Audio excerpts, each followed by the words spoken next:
night operation could have been done, which is above the surface, is now 99% is clear.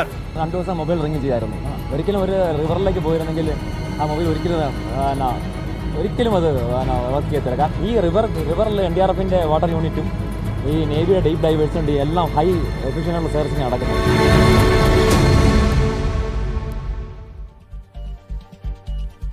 അർജുന് വേണ്ടിയുള്ള തെരച്ചിൽ തുടരുമ്പോഴും അർജുനെ കാണാതായി ഒരാഴ്ചയാവുകയാണ് എന്ന കാര്യം നാം മറക്കുകയാണ്. രക്ഷാപ്രവർത്തനത്തിൽ കാലവിളംബം ഉണ്ടായിട്ടില്ലെന്ന് കർണാടക മുഖ്യമന്ത്രി സിദ്ധാരാമയ്യ പറയുമ്പോഴും ഗോൾഡൻ അവറുകൾ നഷ്ടപ്പെടുത്തിയത് രക്ഷാപ്രവർത്തനത്തിൽ തിരിച്ചടിയായിട്ടുണ്ട്.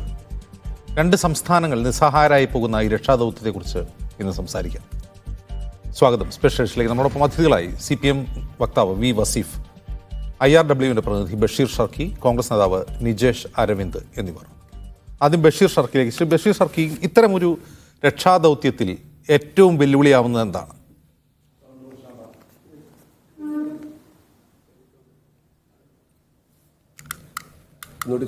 സൗണ്ട് ക്ലിയർ ആയിട്ടില്ല. ഈ ഒരു സാഹചര്യത്തിലെ ഏറ്റവും വലിയ വെല്ലുവിളി എന്താണ്?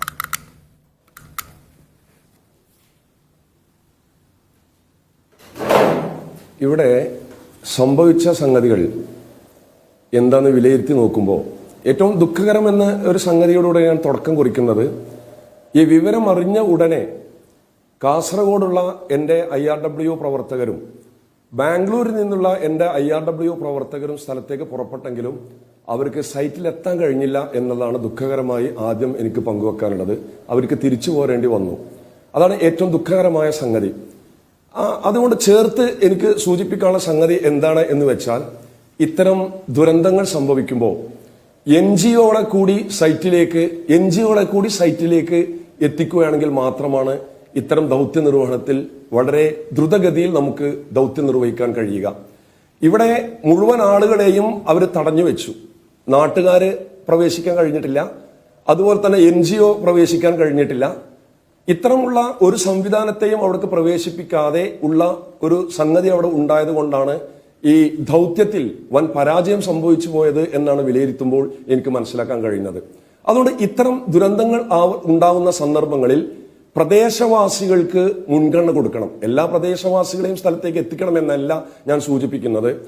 ആ പ്രദേശവുമായി ബന്ധപ്പെട്ട് നല്ല അറിവുള്ള ആളുകൾ ഈ കൂട്ടത്തിൽ ഉണ്ടായിരിക്കണം, ഈ ദൗത്യം നിർവഹിക്കുമ്പോൾ ഉണ്ടായിരിക്കണം.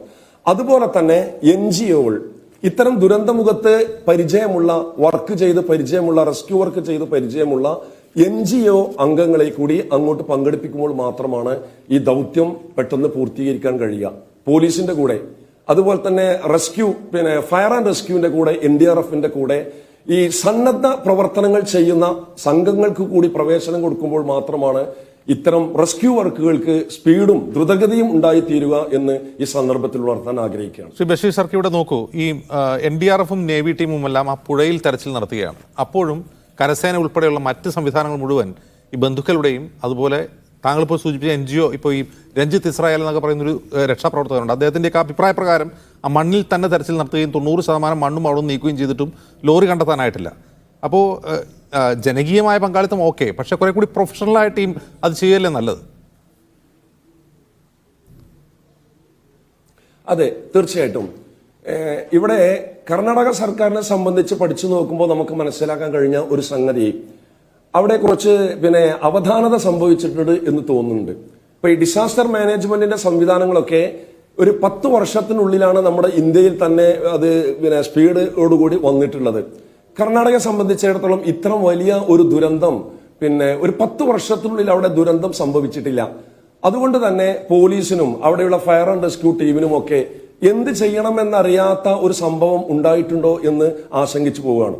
അതുകൊണ്ട് ഭരണകൂടങ്ങളുടെ കയ്യിൽ, ഭരണ സംവിധാനം ആരാണോ നിർവഹിക്കുന്ന അവരുടെ കയ്യിൽ ഇത്തരം ദുരന്തങ്ങൾ ആവർത്തിക്കുന്ന സമയത്തിൽ ഈ ദൗത്യം നിർവഹിക്കാൻ ആവശ്യമായ അത്യാധുനിക സംവിധാനങ്ങൾ തീർച്ചയായിട്ടും ഉണ്ടാവണം. ഇപ്പോ നമ്മൾ ഇന്നലെ നടന്ന ഡിബേറ്റിൽ നമുക്ക് കേൾക്കാൻ കഴിഞ്ഞത് 2 അടി താഴ്ചയുള്ള റഡാർ കിടക്കുന്ന ബോഡി കണ്ടെത്താൻ പറ്റുന്ന റഡാർ സംവിധാനം പോലും കയ്യിലുണ്ടായിരുന്നില്ല എന്ന് നമുക്ക് കേൾക്കാൻ കഴിഞ്ഞു. അതുകൊണ്ട് ആധുനിക സംവിധാനങ്ങൾ നമ്മുടെ ഭരണകൂടങ്ങളുടെ കയ്യിൽ തീർച്ചയായിട്ടും ഉണ്ടാകണമെന്നാണ് അതുമായി ബന്ധപ്പെട്ട് സൂചിപ്പിക്കാനുള്ളത്. ഇപ്പോ നമ്മുടെ ഇന്ത്യയിലെ ഉത്തരേന്ത്യൻ സംസ്ഥാനങ്ങളെ പോലെ തന്നെ ദക്ഷിണേന്ത്യൻ സംസ്ഥാനങ്ങളും ഇത്തരം ദുരന്തങ്ങൾ വർദ്ധിച്ചുകൊണ്ടിരിക്കുന്ന സാഹചര്യത്തിൽ ഈ സംസ്ഥാനങ്ങളൊക്കെ ആധുനിക സംവിധാനങ്ങൾ അവരുടെ കയ്യിൽ കരുതണം, അത് വാങ്ങിച്ച് സൂക്ഷിക്കണം എന്നുകൂടി സന്ദർഭത്തിൽ ഉണർത്താൻ ആഗ്രഹിക്കുന്നു. ശരി ബഷീർ, ഞാൻ വരാം അങ്ങയിലേക്ക്. ഇപ്പോൾ സുനിൽ ഐസക് ഞങ്ങളുടെ പ്രതിനിധി ഈ സംഭവ സ്ഥലത്ത് നിന്ന് ശരിയാണ്. സുനിൽ, ഈ നാട്ടുകാരുടെയും ബന്ധുക്കളുടെയും അതുപോലെ മറ്റ് രക്ഷാപ്രവർത്തകരുടെയും എല്ലാം അഭിപ്രായം പരിഗണിച്ചാണ് ആ മണ്ണ് മാന്തി പരിശോധിച്ചത്. പക്ഷേ 99% മണ്ണ് അവിടെ നിന്ന് നീക്കം ചെയ്തിട്ടും ആ ലോറി കണ്ടെത്താനായില്ല. അത് പുഴയിൽ പോയിട്ടുണ്ടാകാം, അതിനുള്ള സാധ്യത തിരയുമെന്ന് മന്ത്രി പറയുന്നു.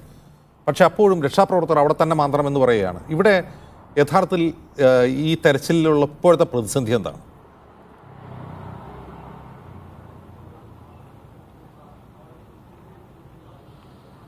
ജിംസ്, ആദ്യം തന്നെ പറയട്ടെ, 99% മണ്ണ് മാറ്റിയിട്ടില്ല. മണ്ണ് മാറ്റിയത് ഒരു 60% മുകളിൽ മണ്ണ് മാത്രമാണ് ഇപ്പോഴും മാറ്റാൻ കഴിഞ്ഞിട്ടുള്ളത്. ഇനിയും വലിയൊരു പങ്ക് മണ്ണ് ഇപ്പോഴും അതേ സ്ഥലത്ത് തന്നെ ബാക്കി നിൽക്കുന്നുണ്ട്. അതായത് ഇവിടെ ഒരു കർവ് പോലൊരു സ്ഥലം ഉണ്ടായിരുന്നു. അതായത് വാഹനങ്ങളൊക്കെ വന്ന് പാർക്ക് ചെയ്ത് അതിന് നേരെ ഓപ്പോസിറ്റാണ് ഈ ഒലിച്ചുപോയ ചായക്കട ഉള്ളത്. ആ ചായക്കടയിൽ വന്ന് ചായ കുടിക്കുന്നതിനും അതുപോലെ വണ്ടി പാർക്ക് ചെയ്ത് ആളുകൾ അവിടെ ആ വണ്ടിയിൽ കിടന്നുറങ്ങുകയും ഒക്കെ ചെയ്തിരുന്ന ഒരു സ്ഥലമാണ്. ആ കർവ് പോലുള്ള സ്ഥലത്തേക്ക് അവിടുത്തെ മണ്ണ് ഇതുവരെ മാറ്റാൻ സാധിച്ചിട്ടില്ല. അവിടുത്തെ മണ്ണുകൂടി മാറ്റിയാൽ മാത്രമേ റവന്യൂ മന്ത്രി പറഞ്ഞതുപോലെ ഇവിടെ ട്രക്ക് ഇല്ല എന്നുള്ള കാര്യത്തിൽ 100% നമുക്ക് ഉറപ്പിക്കാൻ കഴിയൂ. അതിനപ്പുറത്തേക്കുള്ളത് അതൊരു 50-50 ചാൻസ് എന്ന് മാത്രമേ നമുക്ക് പറയാൻ കഴിയൂ. അതായത് പകുതി ചിലപ്പോൾ ഉണ്ടാവാം, പകുതി ഉണ്ടാവാതിരിക്കാം. അങ്ങനെ ഒരു ഊഹത്തിലാണ് ഇപ്പോൾ നിൽക്കുന്നത്. പൂർണ്ണമായും നമുക്കവിടെ ട്രക്കില്ല എന്ന് ഉറപ്പിക്കാൻ പറ്റുന്ന ഒരു സാഹചര്യം ഇപ്പോഴും ഉണ്ടായിട്ടില്ല. ഇതിൻ്റെ ഒരു പ്രധാനപ്പെട്ട വിഷയമെന്ന് പറയുന്നത് കഴിഞ്ഞ 5 ദിവസത്തെ തെരച്ചിൽ വലിയ പരാജയമായിരുന്നു. അതായത് അതിലൊരു ആത്മാർത്ഥതയില്ലാത്തൊരു തെരച്ചിലാണ് കഴിഞ്ഞ 5 ദിവസം നടന്നത്. അതിനുശേഷമാണ് ഒരു പൊളിറ്റിക്കൽ പ്രഷർ ഈ വിഷയത്തിൽ ഉണ്ടാകുന്നു. പ്രത്യേകിച്ച് കോൺഗ്രസിൻ്റെ ദേശീയ നേതൃത്വം ഈ വിഷയത്തിൽ ഇടപെടുന്നു. പ്രത്യേകിച്ച് AICC general secretary K C വേണുഗോപാലും മറ്റും ഈ വിഷയത്തിൽ ശക്തമായി ഇടപെടുന്നു. അദ്ദേഹം കർണാടക മുഖ്യമന്ത്രിയും അവിടുത്തെ ആഭ്യന്തരമന്ത്രി അടക്കമുള്ള ആളുകളെയും നേരിട്ട് വിളിച്ച് ഈ വിഷയത്തിൽ അടിയന്തരമായ ഇടപെടൽ ഉണ്ടാകണമെന്ന് ആവശ്യപ്പെടുന്നു. അതിന് പിന്നാലെയാണ് കർണാടക സർക്കാർ സൈന്യത്തിൻ്റെ സഹായം തേടുന്നതും കരസേന ഇന്ന് വരുന്നതും. പക്ഷേ കരസേന ഇന്ന് എത്തുന്നതിന് മുമ്പ് തന്നെ കാണുന്ന ഒരു കാഴ്ച കഴിഞ്ഞ 5 ദിവസത്തെ തെരച്ചിൽ പോലെ ആയിരുന്നില്ല ഇന്നത്തെ തെരച്ചിൽ. ഇന്ന് രാവിലെ 8:30-ക്കാണ് തുടങ്ങിയത്, വൈകിയാണ് തുടങ്ങിയത്. പക്ഷേ അങ്ങനെ ആകുമ്പോൾ പോലും ആ തെരച്ചിലിന് വലിയ വേഗത ഉണ്ടായിരുന്ന ഒരു തെരച്ചിലാണ്. അതായത് ഈ കഴിഞ്ഞ 5 ദിവസം നീക്കാൻ കഴിയാതിരുന്ന മണ്ണ് ഇന്ന് ഒറ്റ ദിവസം കൊണ്ട് മാറ്റാൻ കഴിഞ്ഞു എന്നതാണ് ഇന്നത്തെ തെരച്ചിലിൻ്റെ ഒരു പ്രത്യേകത. മാത്രമല്ല 2:30യോടുകൂടി സൈന്യം എത്തുന്നു എന്ന് മുഖ്യമന്ത്രി അടക്കമുള്ള ആളുകൾ അവിടെ നേരിട്ട് സ്ഥലത്ത് സന്ദർശിക്കുന്നു, ഉന്നതതല യോഗം വിളിക്കുന്നു, അടിയന്തര നടപടികൾ സ്വീകരിക്കാൻ വേണ്ടി ഉള്ള തയ്യാറെടുപ്പുകളിലേക്കൊക്കെ കാര്യങ്ങൾ പോകുന്നു. അങ്ങനെ ഒരു രാഷ്ട്രീയമായ ഒരു പ്രഷർ ഉണ്ടാകുന്നു. അതിൻ്റെ ഭാഗമായിട്ട് ഭരണ സംവിധാനം കുറെ കൂടി ചടുലമായി പ്രവർത്തിക്കുന്നുണ്ട്. ഒപ്പം അജിംസ് പറഞ്ഞ പോലെ ഈ രഞ്ജിത്തിനെയൊക്കെ പോലെയുള്ള കുറേ NGOs അവർ മലയാളികൾ അടക്കമുള്ള ആളുകളും ഇതിൽ സജീവമായി പങ്കെടുക്കുന്നു.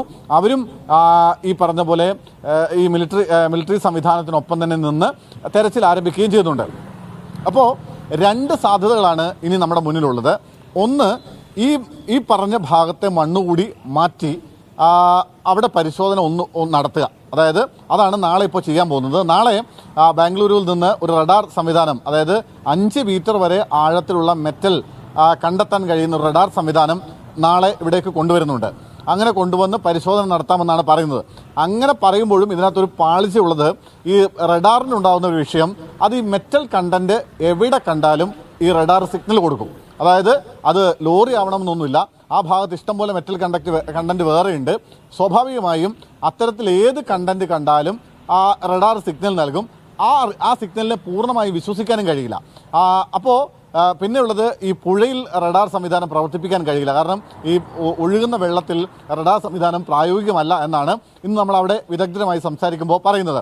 അപ്പോൾ ഈ നിലവിലിപ്പോൾ ബാക്കി കിടക്കുന്ന മണ്ണ്, ആ മണ്ണ് ഒരു ടോറസ് ലോറിയുടെയൊക്കെ വലിയ ഉയരത്തിൽ ഇപ്പോഴും അവിടെ മണ്ണ് ബാക്കി കിടക്കുന്നുണ്ട്. ആ മണ്ണ് നാളെ കുറേ കൂടി മാറ്റുക.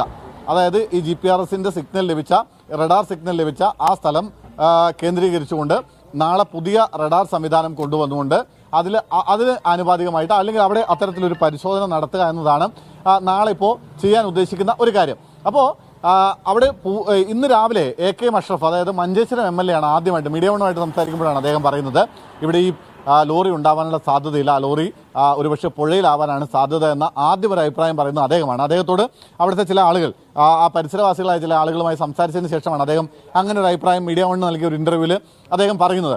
അതിനുശേഷമാണ് കർണാടക റവന്യൂ മന്ത്രി ഇത് ആവർത്തിക്കുന്നത്. അതായത് ഏതെങ്കിലും തരത്തിൽ ഇത് കണ്ടുപിടിക്കാൻ കഴിയുന്ന ഒരു സാഹചര്യം ഉണ്ടായിരുന്നെങ്കിൽ സ്വാഭാവികമായും കണ്ടുപിടിക്കേണ്ടതായിരുന്നു. അതുകൊണ്ട് തന്നെ ഈ ലോറി പുഴയിൽ പോയിട്ടുണ്ടാവാനാണ് സാധ്യതയെന്ന്. അങ്ങനെ നാളെ ഉച്ചയോടുകൂടി സ്വാഭാവികമായും അവിടുത്തെ മണ്ണ് നീക്കുകയും ഒപ്പം ഈ റഡാർ ഉപയോഗിച്ചുകൊണ്ട് ഒരു പരിശോധന നടത്തുകയൊക്കെ ചെയ്യാം.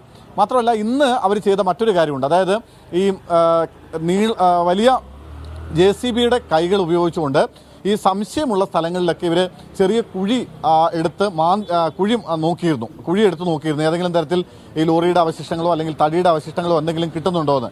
പക്ഷേ അത് പരാജയപ്പെട്ടു എന്നതുകൊണ്ട് ആണ് ഞാൻ ഈ പറഞ്ഞ 50-50-യിൽ പകുതി 50യുടെ ചാൻസ്, അതായത് ഇത് ഒലിച്ച് പുഴയിലേക്ക് പോയിട്ടുണ്ടാകുമോ എന്നുള്ള സംശയത്തിൻ്റെ സാധ്യത പറയുന്നത് അവിടെയാണ്. അങ്ങനെ പുഴയിലേക്ക് അത് ഒലിച്ചു പോയിട്ടുണ്ടെങ്കിൽ അത് ലോറി കണ്ടെത്തുക എന്നുള്ളത് ആയാസകരമായ കാര്യമായിരിക്കും, ദുഷ്കരമായ കാര്യമായിരിക്കും. അതുകൊണ്ടിപ്പോൾ നമ്മളവിടെ ഈ രഞ്ജിത്ത് അടക്കമുള്ള ആളുകളോട് പ്രത്യേകിച്ച് ഒപ്പം ഈ ജാർഖണ്ഡ് സ്വദേശിയായ ഒരു മേജർ, അദ്ദേഹത്തിൻ്റെ നേതൃത്വത്തിലുള്ള കരസേനാ ദൗത്യ സംഘമാണ് ഇന്ന് എത്തിയിരിക്കുന്നത്. ആ മേജറുമായി നമ്മളിപ്പോൾ മടങ്ങുന്നതിന് തൊട്ട് മുമ്പ് പോലും സംസാരിച്ചിരുന്നു. അദ്ദേഹം പറയുന്നതും ഈ 50-50 ചാൻസിനെ കുറിച്ചാണ്. മറ്റൊരു ഓപ്ഷനും കൂടി അദ്ദേഹം പറയുന്നുണ്ട്. അതായത് ഈ പുഴയോട് ചേർന്ന് കുറേ മണ്ണ് അടിഞ്ഞിട്ടുണ്ട്, അതായത് ആ പുഴയുടെ കരയിലായിട്ട് മണ്ണ് അടിഞ്ഞിട്ടുണ്ട്. അവിടെ കൂടി ഒരു പരിശോധന നടത്തുന്ന കാര്യം അദ്ദേഹം പറയുന്നുണ്ട്. കാരണം ഒരുപക്ഷെ ഈ മണ്ണിങ്ങനെ വലിയ ശക്തിയിൽ താഴേക്ക് വരുമ്പോൾ അവിടെ ഉണ്ടായിരുന്ന ടോറസ് ലോറി ഇങ്ങനെ തെന്നി മാറി, അതായത് ഈ മണ്ണിൻ്റെ ഒരു ആഘാതത്തിൽ തെന്നി മാറി പുഴയുടെ കരയിലെങ്ങാനും അടിഞ്ഞിട്ടുണ്ടോ എന്നൊരു സംശയമാണ്. ഈ ഘട്ടത്തിൽ ഉയരുന്ന ഒരു പ്രധാനപ്പെട്ട സംശയം ഇതാണ്. ഒന്ന്, ഈ മലയിടിച്ചിൽ എത്ര വേഗത്തിലായിരുന്നു എന്നുള്ളൊരു സംശയമുണ്ട്. അപ്പോൾ ഈ റോഡിന്റെ മറുവശത്തുള്ള ഒരു കട ഉൾപ്പെടെ ഒലിച്ചു പോയിട്ട് കടക്കാരനെയും കാണാതായിട്ടുണ്ട്, മറ്റാരെങ്കിലും കാണാതായതായിട്ട്, അതായത് ആ ഭാഗത്ത് ലോറി പാർക്ക് ചെയ്തിരുന്ന ആരെങ്കിലും കാണാതായിട്ട് പരാതിയുണ്ടോ? അങ്ങനെയെങ്കിൽ ഈ വശത്ത് മണ്ണിടിഞ്ഞ വശത്ത് പാർക്ക് ചെയ്തിരുന്ന ലോറി അവിടം വരെ പോകണമെങ്കിൽ അത്ര വലിയ ആഘാതം ആ മണ്ണിടിച്ചിൽ ഉണ്ടായിരുന്നിരിക്കാം എന്ന് അനുമാനിക്കണോ?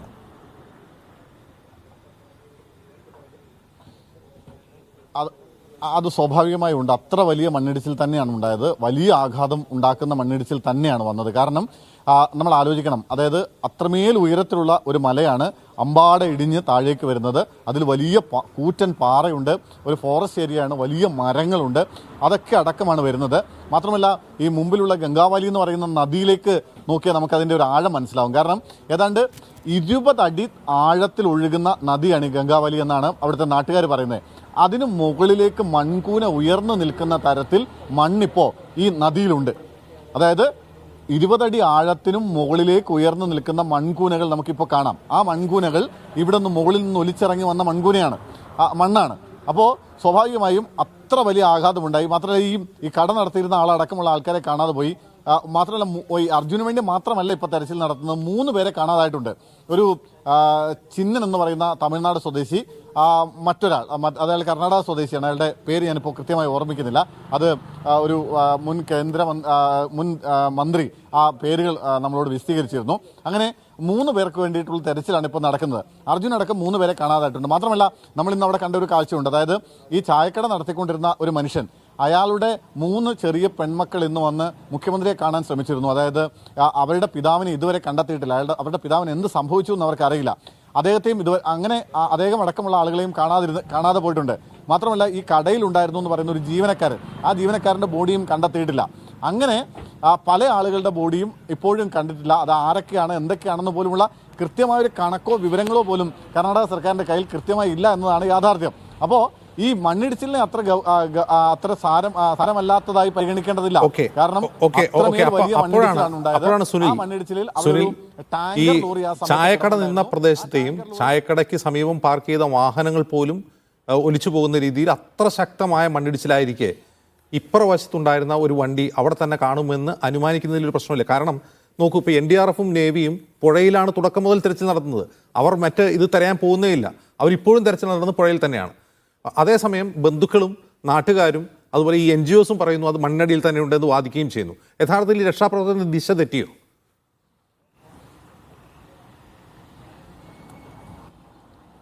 അതിന് 2 കാരണങ്ങളുണ്ട് അവരത് പറയാൻ, അജിംസെ. കാരണം അതിൻ്റെ ഒരു കാരണം എന്ന് പറയുന്നത് ഇത് ഈ തടി കയറ്റി വന്ന വലിയ ടോറസ് ലോറിയാണ്. അപ്പോൾ അത്രമേൽ ഭാരമുള്ള ടൺ കണക്കിന് ഭാരമുള്ള ആ ലോറി അവിടെ നിന്ന് ഒഴുകി പോകാനുള്ള സാധ്യത കുറവാണെന്നാണ് ഈ ലോറി ഉടമ മനാഫ് അടക്കമുള്ള ആളുകൾ ആദ്യഘട്ടം മുതൽ പറഞ്ഞുകൊണ്ടിരിക്കുന്നത്. ഇപ്പോൾ ഈ തെരച്ചിൽ അവസാനിക്കുന്ന ഘട്ടത്തിലും മനാഫ് പറയുന്നത് ആ ലോറി അങ്ങനെ ഒഴുകി പോകാൻ സാധ്യതയില്ല, അത്ര ഭാരമുള്ള ലോറിയാണെന്നാണ്. അതൊരു സാങ്കേതികമായ കാര്യമാണ്. മറ്റൊന്ന് ടെക്നിക്കലായ 2 കാര്യങ്ങൾ കൂടിയുണ്ട്. അതിലൊന്ന് ഈ വണ്ടിയുടെ GPRS അതിൻ്റെ സിഗ്നൽ അവസാനമായി ലഭിച്ചത് ഇന്ന് ഈ തെരച്ചിൽ നടത്തിയ ആ പ്രദേശത്താണ്. അതാണ് ഒരു ശാസ്ത്രീയമായൊരു കാര്യം. മറ്റൊന്ന് ഈ റഡാർ സംവിധാനത്തിൽ നിന്ന് ലഭിച്ച സിഗ്നലാണ്. അതിനെ നമുക്ക് പൂർണ്ണമായി വിശ്വസിക്കാൻ കഴിയില്ല. റഡാർ സംവിധാനത്തിൽ ലഭിച്ചിട്ടുള്ള സിഗ്നലിന് പല കാരണങ്ങളുണ്ടാവും. ഞാൻ മുമ്പ് സൂചിപ്പിച്ചു. അതായത് ഈ മെറ്റൽ കണ്ടന്റ് എവിടെ ഉണ്ടായാലും റഡാർ സംവിധാനം സ്വാഭാവികമായും അതിൻ്റെ ആ സിഗ്നൽ കാണിക്കും. അപ്പോൾ ഈ റഡാർ സിഗ്നൽ കാണിച്ചതും GPRSന്റെ സിഗ്നൽ ലഭിച്ചതും ഒരേ സ്ഥലത്തു നിന്നാണ് എന്നതുകൊണ്ടാണ് ഇത്തരത്തിൽ അവിടെ തന്നെ ലോറി ഉണ്ട് എന്ന് സംശയിക്കാനുണ്ടാവുന്ന കാരണം. ഒപ്പം ഈ മനാഫ് അടക്കമുള്ള ആളുകൾ പറയുന്നു, ലോറി ഉടമ അടക്കമുള്ള ആളുകൾ പറയുന്നു, ഇത്രയും ഭാരമുള്ള ടൺ കണക്കിന് ഭാരമുള്ള ഈ വാഹനം ഒഴുകിപ്പോകാൻ സാധ്യതയില്ല എന്നും പറഞ്ഞു. അങ്ങനെ ഈ 3 കണ്ടന്റും കൂടി ഒന്നിക്കുമ്പോഴാണ് അവിടെ തന്നെ വണ്ടി ഉണ്ടാകുമെന്ന് ഒരു നിഗമനത്തിലേക്ക് ഇവരെത്തുന്നത്. അതായത് ബന്ധുക്കളെ നമുക്ക് ഇക്കാര്യത്തിൽ പൂർണ്ണമായും കുറ്റപ്പെടുത്താൻ കഴിയില്ല. ബന്ധുക്കൾക്ക് ഇവിടെ നിന്ന് ലഭിക്കുന്ന ഈ ലോറി ഉടമയും അതുപോലെ തന്നെ ഈ രക്ഷാപ്രവർത്തനത്തിൽ എത്തുന്ന ആളുകളും ഒക്കെ പറയുന്ന നിഗമനങ്ങൾ മാത്രമേ ഉള്ളൂ. അതിനപ്പുറത്തേക്ക് അത് അവരുടെ ഒരു പ്രതീക്ഷയാണ്, വിശ്വാസമാണ്, അല്ലെങ്കിൽ അത് അവരുടെ ഒരു പ്രാർത്ഥനയാണ്. അതായത് ആ വാഹനം അവിടെ ഉണ്ടാകണമേ എന്നുള്ളത്. അത് അവരുടെ വികാരം കൂടി സ്വാഭാവികമായും ഭരണകൂടം കണക്കിലെടുക്കുന്നുണ്ട്, അല്ലെങ്കിൽ ഈ ദൗത്യ സംഘം കണക്കിലെടുക്കുന്നുണ്ട്. അതുകൂടി പരിഗണിച്ചുകൊണ്ടാണ് ഈ 3-4 കാര്യങ്ങൾ കൂടി പരിഗണിച്ച് ആണ് ഇപ്പോൾ ആ പ്രദേശം കേന്ദ്രീകരിച്ചുകൊണ്ടുള്ള തെരച്ചിൽ നടത്തുന്നത്. ഞാൻ ഇപ്പോഴും പറയുന്നു, നമുക്ക് 100% ആ വാഹനം അവിടെ ഇല്ല എന്ന് ഉറപ്പിക്കാനുള്ള സമയമായിട്ടില്ല. കാരണം ഒരു ടോറസ് ലോറിയുടെയൊക്കെ ഇരട്ടിയിലധികം വരുന്ന പൊക്കത്തിൽ ഇപ്പോഴും അവിടെ മണ്ണ് അടിഞ്ഞു കിടക്കുന്നുണ്ട്. ആ മണ്ണിൽ നാളെ ശാസ്ത്രീയ പരിശോധനയും ഒപ്പം ആ മണ്ണിൻ്റെ ഒരു ഭാഗം കൂടി പൂർണ്ണമായും നീക്കിയിട്ടുള്ള ഒരു പരിശോധനയും നടത്തിയാൽ മാത്രമേ ഇത് കണ്ടെത്താനാവൂ. അതിൽ ഈ രക്ഷാദൗത്യത്തിൽ ഏർപ്പെട്ടിട്ടുള്ള ആളുകൾ പറയുന്ന ഒരു കാര്യം കൂടി ഞാൻ പറയാം. അതായത് ഈ വലിയ കൂറ്റൻ പാറ, അതായത് നമ്മൾ എന്താ പറയുക, സാധാരണഗതിയിൽ പൊട്ടിച്ചെടുക്കാനൊക്കെ ബുദ്ധിമുട്ടുള്ള വലിയ കൂറ്റൻ പാറ, അത്തരം പാറകൾ ഇതിന് മുകളിൽ നിന്ന് താഴേക്ക് അടർന്നു വീണിരുന്നു. അപ്പോൾ സ്വാഭാവികമായും ചിലപ്പോൾ ഈ ടോറസ് വാഹനത്തിൻ്റെ മുകളിലേക്ക് അത്തരത്തിലൊരു വലിയ പാറ വന്ന് പതിച്ചാൽ സ്വാഭാവികമായും ഈ വാഹനം അമർന്നു പോകാനുള്ള സാധ്യതയും അവർ പറയുന്നുണ്ട്. അതായത് അത് താഴേക്ക് അമർന്നു പോകാനുള്ള സാധ്യതയുണ്ട്. അപ്പോൾ ചിലപ്പോൾ ഒരുപക്ഷെ അതുകൊണ്ടായിരിക്കാം ഇപ്പോഴും ഈ ലോറിയുടെ അവശിഷ്ടങ്ങളിലേക്ക് എത്തപ്പെടാൻ സാധിക്കാതെ വന്നിരിക്കുന്നത് എന്നൊരു സംശയമാണ്. ഏറ്റവും ഒടുവിൽ നമ്മൾ ഇപ്പോൾ പറഞ്ഞ ഇസ്രായേൽ രഞ്ജിത്ത് അടക്കമുള്ള ആളുകളോട് സംസാരിക്കുമ്പോൾ അവരും പറയുന്നത് എന്തായാലും ആ ഭാഗം നാളെ എന്തായാലും പൂർണ്ണമായും എടുത്ത് പരിശോധിക്കും. കാരണം ഇന്നത്തേതുപോലെയാണ് പരിശോധന നാളെയും നടക്കുന്നതെങ്കിൽ സ്വാഭാവികമായും ഒരു ഉച്ചയോടുകൂടി അവിടുത്തെ മണ്ണ് പൂർണ്ണമായും നീക്കും. അങ്ങനെയാണെങ്കിൽ ആ വാഹനം അവിടെ ഉണ്ടോ ഇല്ലയോ എന്നുള്ള കാര്യത്തിൽ ഒരു പൂർണ്ണമായ തീരുമാനത്തിലേക്ക് എത്താൻ കഴിയും. പിന്നെയുള്ള ഒരു സാധ്യത ഞാൻ ഈ പറഞ്ഞതുപോലെ ഈ പുഴയുടെ കരയിൽ കുറേ മണ്ണ് അടിഞ്ഞു കിടക്കുന്നുണ്ട്. ആ മണ്ണിൻ്റെ അടിഭാഗം പരിശോധിക്കുക എന്നുള്ളതാണ്. അത് കുറച്ച് റിസ്ക് ഫാക്ടർ കൂടിയാണ്. അതായത് അത് കുറച്ച് ബുദ്ധിമുട്ടുള്ളൊരു ഒരു കാര്യമാണ്. പക്ഷേ എങ്കിൽ കൂടിയും അവർ പറയുന്നത് ഈ ഇപ്പോൾ എത്തിയിട്ടുള്ള മിലിറ്ററി സംഘം, ആ മിലിറ്ററി സംഘത്തെ ഉപയോഗിച്ചുകൊണ്ട് ആ ഭാഗത്ത് കുഴിച്ചു നോക്കി ഒരു പരിശോധന നടത്താൻ കഴിയുമോ എന്നാണ് ശ്രമിക്കുന്നത്. ഇനിയിപ്പോൾ നേവിയുടെ ടീം ഇന്നൊരു ഏതാണ്ട് ഉച്ചവരെ എങ്ങാണ്ട് അവിടെ പരിശോധന നടത്തിയിരുന്നു. കാരണം അതിനുശേഷം കനത്ത മഴ വന്നു, അവർക്ക് പ്രായോഗികമായി ബുദ്ധിമുട്ടുണ്ടായിരുന്നു. അവർ അവസാനിപ്പിക്കുകയും ചെയ്തു. നേവി പക്ഷേ പ്രാഥമികമായ അവരുടെ ഒരു നിഗമനം അത് പുഴയിലേക്ക് വന്നിട്ടില്ല എന്നായിരുന്നു ഇന്നലെ വരെ. ഇനിയിപ്പോൾ നാളെ ഏതെങ്കിലും പുതിയ സംഘം എത്തി ഏതെങ്കിലും തരത്തിലുള്ള പരിശോധനയിലേക്ക് വന്നാൽ മാത്രമേ ഇതിലൊരു വ്യക്തതയില്ല എന്നുള്ളത് കൃത്യമാണ്. കാരണം ഈ ടോറസ് ലോറി എവിടെ എന്നുള്ള ചോദ്യത്തിന് അത് ഇവിടെ തന്നെ ഉണ്ട് എന്ന് കൃത്യമായി ചൂണ്ടിക്കാണിക്കാൻ ഇപ്പോഴത്തെ സാഹചര്യത്തിൽ സാധ്യമല്ല. ശരി സുനിലേശൊക്കെ ഇത്രയും വിവരങ്ങൾ നൽകിയത് നന്ദി. വി വസീഫ്, ഈ രക്ഷാദൗത്യത്തിൽ ഒരു തരത്തിലുള്ള കാലവിളംബവും ഉണ്ടായിട്ടില്ല എന്നാണ് മുഖ്യമന്ത്രി സിദ്ധാരാമയ്യ പറയുന്നത്. പക്ഷേ ഗോൾഡൻ അവറുകൾ നഷ്ടപ്പെട്ടിട്ടുണ്ട് എന്ന കാര്യത്തിൽ തർക്കമില്ല. കാരണം എത്ര മണിക്കൂറുകൾ കഴിഞ്ഞാണ് രക്ഷാപ്രവർത്തനം തുടങ്ങിയതെന്ന് നമുക്കറിയാം. ഒരു 2 സംസ്ഥാനങ്ങൾ നിസ്സഹായരായി നിൽക്കുകയാണ്. ഈ രക്ഷാപ്രവർത്തനം ഒരു അനിതര സാധാരണമായ സാഹചര്യമാണ്. ഇവിടെ ഈ രക്ഷാദൗത്യം ദിശ തെറ്റി എന്ന് പറയാൻ കഴിയുമോ?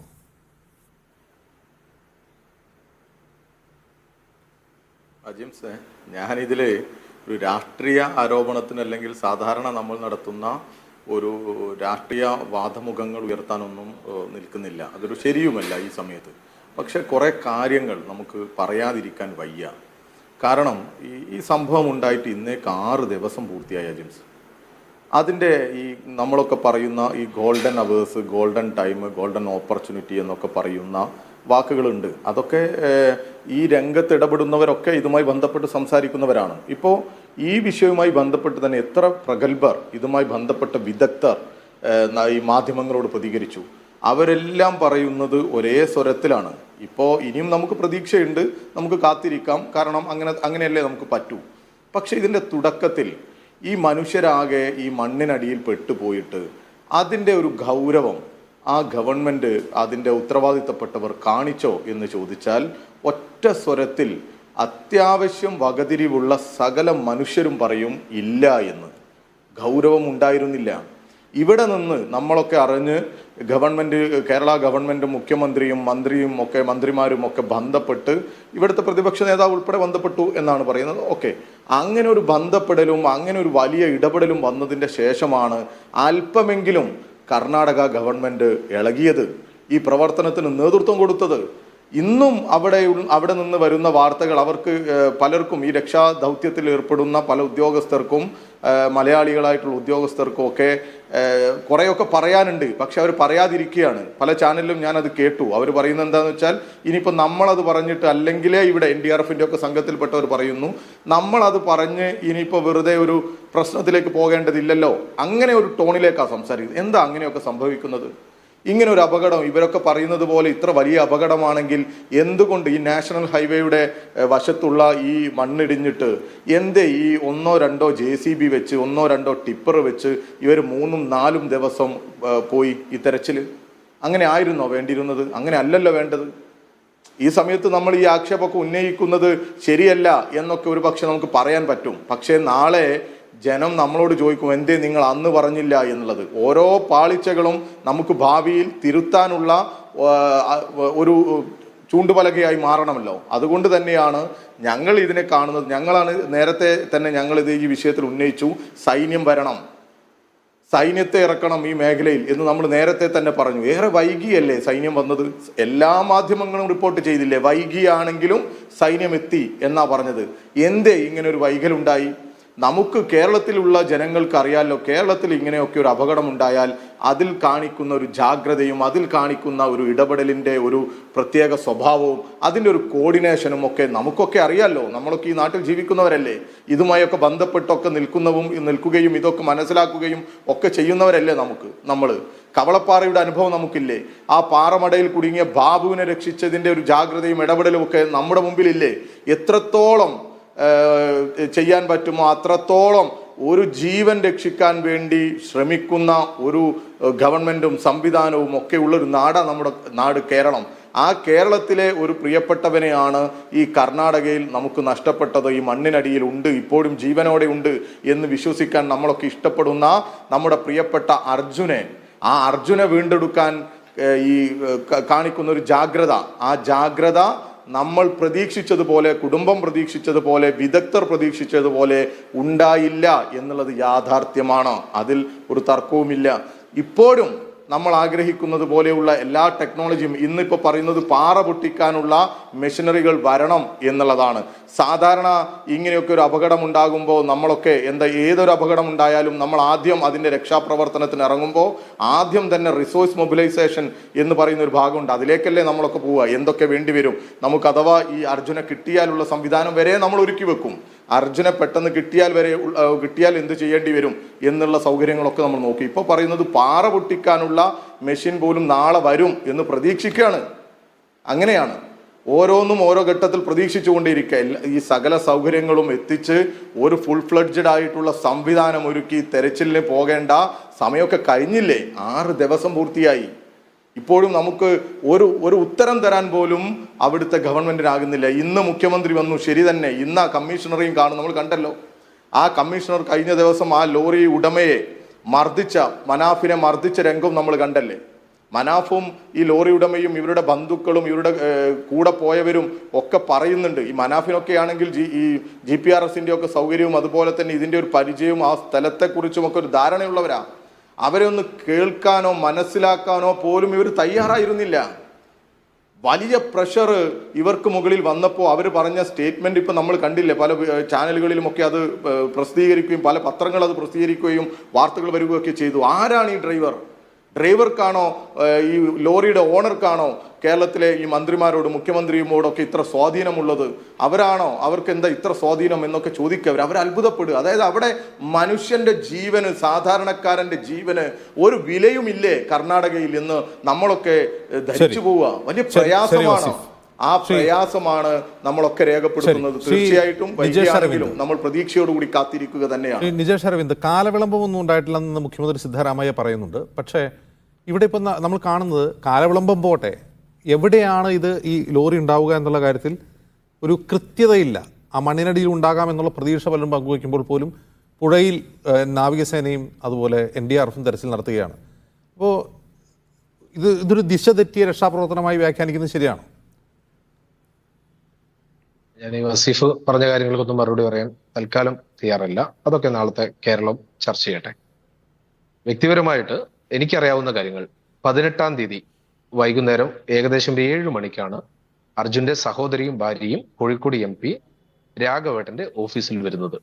അവിടെ വെച്ചാണ് അദ്ദേഹം CM-ഉമായിട്ടും ഡെപ്യൂട്ടി CM-ആയിട്ടൊക്കെ ബന്ധപ്പെടുന്നു. അവിടെ വെച്ച് അദ്ദേഹം പറയുന്നു നമുക്കിത് മാധ്യമങ്ങളെ അറിയിക്കാം. അപ്പൊ അവർ തിരിച്ചു പറയുന്നു മാധ്യമങ്ങൾ അറിയിച്ചാൽ കുറച്ചുകൂടി ശ്രദ്ധയിൽ കിട്ടും. ഏത് മാധ്യമത്തിനെ അറിയിക്കണമെന്ന് രാഘവേട്ടനാണ് ഓഫീസാണ് ചോദിക്കുന്നത്. ആ സമയത്ത് അവർ പറയുന്നു കർണാടക കൂടിയുള്ള ഏഷ്യാനെറ്റിനെ അറിയിക്കണം. അവിടെ വെച്ച് ഏഷ്യാനെറ്റ് ന്യൂസിനെ അറിയിക്കുന്നു. അല്പസമയത്തിനകം അവർ വരുന്നു. കോഴിക്കോട് MP-യുടെ ഓഫീസിൽ വെച്ചാണ് ആദ്യമായി GPRS സംവിധാനം, അവിടെയുള്ള സ്റ്റാഫ് ആനന്ദാണ് ഈ GPRS സംവിധാനത്തിൽ വണ്ടി അവിടെ ഉണ്ട് എന്നുള്ള ലൊക്കേഷൻ കണ്ടെത്തുന്നത്. അതിനുശേഷം 19-ാം തീയതി രാവിലെയാണ് അതിശക്തമായ രീതിയിലുള്ള സെർച്ചിങ്, അന്വേഷണം നടക്കുന്നത്. 19-ാം തീയതി വൈകുന്നേരം ഗതാഗത വകുപ്പ് മന്ത്രി ശ്രീ KB ഗണേഷ് കുമാർ പങ്കെടുത്തൊരു ചർച്ചയിൽ ഞാനും പങ്കെടുത്തിരുന്നു, മറ്റൊരു ചാനൽ.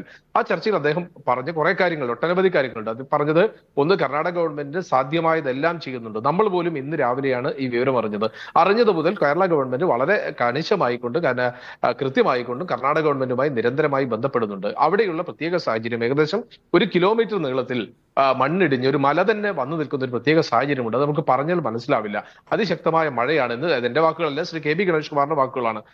അദ്ദേഹം പറയുന്നു, ആങ്കറോട് പറയുന്നു, ഞാൻ 1-2 ചിത്രങ്ങൾ അയച്ചു തരാം, അവിടുന്ന് കിട്ടിയ ചിത്രങ്ങൾ അയച്ചു തരാം, നിങ്ങളത് മനസ്സിലാക്കുക എന്ന് അദ്ദേഹം പറയുന്നു. അതാണ് ഒരു സിനാരിയോ. അതിനുശേഷം നമ്മളെ സംബന്ധിച്ചിടത്തോളം കേരളത്തിലെ കോഴിക്കോട് MP, കോഴിക്കോട് ആയതുകൊണ്ട് തന്നെ അദ്ദേഹം വീട്ടിൽ പോകുന്നു, KC വേണുഗോപാലുമായി ബന്ധപ്പെടുന്നു, മുഖ്യമന്ത്രിയുമായി ബന്ധപ്പെടുന്നു, പ്രതിപക്ഷ നേതാവുമായി ബന്ധപ്പെടുന്നു. എല്ലാ രീതിയിലുള്ള പ്രഷർ കർണാടകയിലേക്ക് എത്തുന്നു. കർണാടകയിൽ 19-ാം തീയതി രാവിലെ മുതൽ തന്നെ അതിന്റെ സെർച്ചിങ് വരുന്നു.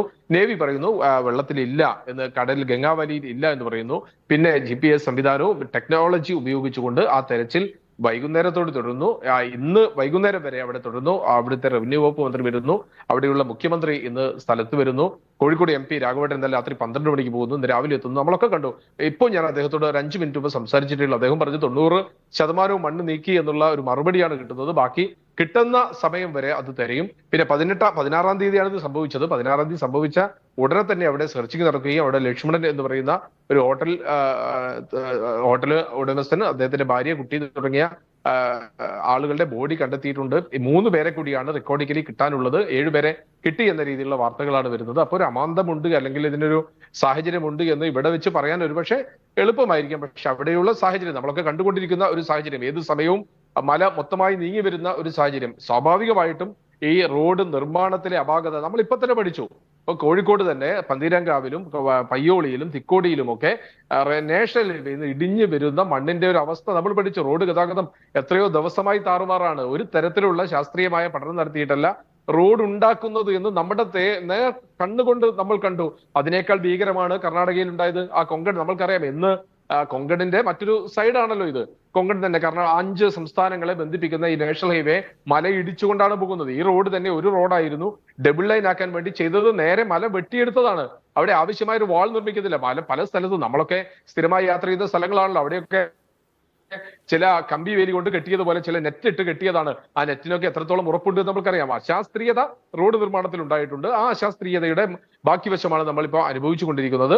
അപ്പോ ഇതിന് ദിശ തെറ്റി എന്ന രീതിയിൽ, അല്ലെങ്കിൽ വൈകാരികമായ ഒരു ചർച്ചയിലേക്ക് ഇതിനെ നയിച്ചിട്ട് അതിന്റെ ബെനിഫിറ്റ് എന്താണ് എന്ന് എനിക്ക് മനസ്സിലാവുന്നില്ല. എന്തായാലും സർക്കാർ സംവിധാനം അതിശക്തമായി തന്നെ തുടരുന്നു എന്നാണ് ഈ വാർത്തയൊക്കെ കാണുന്ന ആളുകളെന്ന് എനിക്ക് മനസ്സിലാക്കുന്നത്. പക്ഷെ അതിനപ്പുറത്തേക്ക് ഒരു ചർച്ച ഉണ്ടാക്കി കൊണ്ടുവരുന്നത് എത്രത്തോളം ഗുണപരമാണ്, നാളുകളെ നമുക്ക് ചർച്ച ചെയ്യാം. പക്ഷെ ഈ ഒരു കുടുംബം ഇന്ന് കാത്തിരിക്കുന്ന സമയത്ത്, കൂട്ടുകാർ കാത്തിരിക്കുന്ന സമയത്ത്, ബന്ധുക്കൾ കാത്തിരിക്കുന്ന സമയത്ത്, ഒരു സർക്കാർ സംവിധാനവും സൈന്യം ഉൾപ്പെടെയുള്ള കാര്യങ്ങൾ തെരഞ്ഞുകൊണ്ടിരിക്കും, ജീവൻ പണയം വെച്ച് തെരഞ്ഞുകൊണ്ടിരിക്കുന്ന സമയത്ത് അതൊന്നും ശരിയല്ല എന്ന രീതിയിലേക്ക് ഒരു നെറേറ്റീവ് ഉണ്ടാക്കി കൊണ്ടുവരുന്നത് ശരിയാണോ നമുക്ക് പരിശോധിക്കാം. ഞാൻ ഏതായാലും അതിൽ വിശ്വസിക്കുന്നില്ല. ഞാനിപ്പോ ആ സ്പോട്ടിലുള്ള രാവിലെ മുതൽ അവിടെ മഴ കൊണ്ട് നിൽക്കുന്ന കോഴിക്കോടിന്റെ MP രാഘവേട്ടനുമായി ഫോണിൽ സംസാരിച്ചതിന് ശേഷമാണ് ഞാൻ ഈ ചർച്ചയിലേക്ക് വരുന്നത്. അദ്ദേഹം തന്നിരിക്കുന്ന ഫീഡ്ബാക്ക് ആണ് ഞാൻ പറഞ്ഞത്. അപ്പൊ ഏതായാലും അറിഞ്ഞ മാത്രയിൽ 18-ാം തീയതി വൈകുന്നേരം 7 മണിയോടുകൂടി ഈ കാര്യത്തിൽ ഇടപെടൽ നടത്തിയിട്ടുണ്ട്.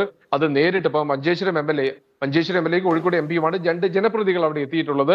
അവരവിടെ അത് നിരന്തരമായി അവിടെയുള്ള ആളുകളുമായി ബന്ധപ്പെട്ട് അവിടെയുള്ള സർക്കാർ സംവിധാനങ്ങൾ ബന്ധപ്പെട്ട് ഏകോപിപ്പിക്കാൻ പറ്റുന്നതിന്റെ പരമാവധി അവിടെ ചെയ്തുകൊണ്ടിരിക്കുന്നു എന്ന വാർത്തയാണ് നമ്മൾ കിട്ടുന്നത്. ഏതായാലും പല രീതിയിൽ നമ്മൾക്കറിയാം. ഇതിന്റെ സാങ്കേതിക വശങ്ങളെ പറ്റിയൊന്നും പറയാൻ ഞാൻ ആളല്ല, ഒരുപക്ഷെ അജീംസും ആളല്ല. നമ്മൾക്കൊക്കെ ചാനലുകളിൽ നിന്ന് വരുന്ന വാർത്തകൾ മാത്രമേ നമ്മൾക്ക് ആശ്രയിക്കാൻ പറ്റൂ. ചില ചാനലുകൾ പറയുന്നു ഇന്നെന്ന് തെളിവ് കിട്ടി, ചില ചാനലുകൾ പറയും ഇതാ അല്പസമയത്തിനകം പുതിയ വിവരങ്ങൾ കിട്ടുന്നു, ഇപ്പൊ ഒരു ചാനൽ പറയുന്ന ഒരു ദൃക്സാക്ഷിയെ കണ്ടു. ഇതൊക്കെ നമ്മൾക്ക് കിട്ടുന്ന വിവരങ്ങളാണ്, അതിനപ്പുറത്തേക്ക് സയന്റിഫിക് ആയ വിവരങ്ങളല്ല. ഏതായാലും മനുഷ്യ സാധ്യമായ കാര്യങ്ങൾ ഇതറിഞ്ഞത് മുതൽ കൃത്യമായി പറയാം, 18-ാം തീയതി വൈകുന്നേരം 6:45 ശേഷം അർജുന്റെ സഹോദരിയും ഭാര്യയും കോഴിക്കോട് MP ഓഫീസിൽ വന്നതിന് ശേഷം ആ കാര്യങ്ങളിലെ ഫോളോ അപ്പ് പരമാവധി കോഴിക്കോട് MP നേരിട്ടും MP ഓഫീസും ചെയ്തുകൊണ്ടിരിക്കുന്നുണ്ട്. അതിനുശേഷമാണ് ഇത് പുറം ലോകം അറിഞ്ഞതിന് ശേഷമാണ് ഈ അലേർട്ട് നമ്മൾക്കുണ്ടായത്. ആ അലേർട്ടാണ് ഇത്രത്തെ എത്തിച്ചത്. പക്ഷേ ഒക്കെ പറയുന്ന സമയം ദുഃഖകരമായ ഒരു സാഹചര്യമുണ്ട്. 1 കിലോമീറ്റർ നീളത്തിൽ ഒരു മല നേരെ ഇടിഞ്ഞു വന്ന് ഒരു റോഡിനെ ഇല്ലാതാക്കി. അതിന്റെ ഇടയിൽ ഒരുപക്ഷെ മനുഷ്യ സാധ്യത്തിന്റെ അപ്പുറത്തേക്ക് നമ്മൾ ഒരുപക്ഷെ ഇന്നലകളിൽ കവളപ്പാറയിലോ പുത്തുമലയിലോ കരിഞ്ചോലയിലോ കാണാത്ത തരത്തിലുള്ള ഒരു അപകടമാണ് സംഭവിച്ചത് എന്ന് നമ്മൾക്കൊക്കെ തന്നെ അറിയാം. ഒരു പ്രയാസമുണ്ടായാൽ നമ്മൾ പ്രിയപ്പെട്ട സഹോദരൻ ജോയിയുടെ മൃതദേഹം കണ്ടെടുക്കാൻ നമ്മൾ പ്രയാസപ്പെട്ടത് ഇപ്പോഴും കവളപ്പാറയിലെ പല മൃതശരീരം നമ്മൾക്ക് കണ്ടെടുക്കാൻ സാധിച്ചിട്ടില്ല. എന്റെ നാട്ടിലെ കരിഞ്ചോലയിലെ ദുരന്തത്തിൽ 4ാമത്തെ ദിവസമാണ് അവിടെ നിന്ന് നമ്മൾക്ക് ബോഡി എടുക്കാൻ വേണ്ടി സാധിച്ചത്. അവർ നമുക്കറിയാമായിരുന്നു ഇന്ന വീട്ടിൽ എത്ര ആളുകളാണ് എന്ന് നമ്മൾക്കറിയാമായിരുന്നു. അതുപോലെ ഒരു നാഷണൽ ഹൈവേയിൽ കാടുമായി ബന്ധപ്പെട്ട് കിടക്കുന്ന ഒരു നാഷണൽ ഹൈവേയിൽ വരുന്ന വാഹനങ്ങൾ, അപ്പൊ നമ്മൾക്ക് തന്നെ അറിയാം ലോറി ഡ്രൈവർമാർ 10-15 ദിവസം കഴിഞ്ഞാണ് തിരിച്ചു വരിക. അത് ലൊക്കേറ്റ് ചെയ്യാൻ ആ വിവരം നമ്മൾ അറിയാൻ നമ്മൾ വൈകിയിട്ടുണ്ട് എന്ന കാര്യത്തിൽ യാതൊരു സംശയവുമില്ല.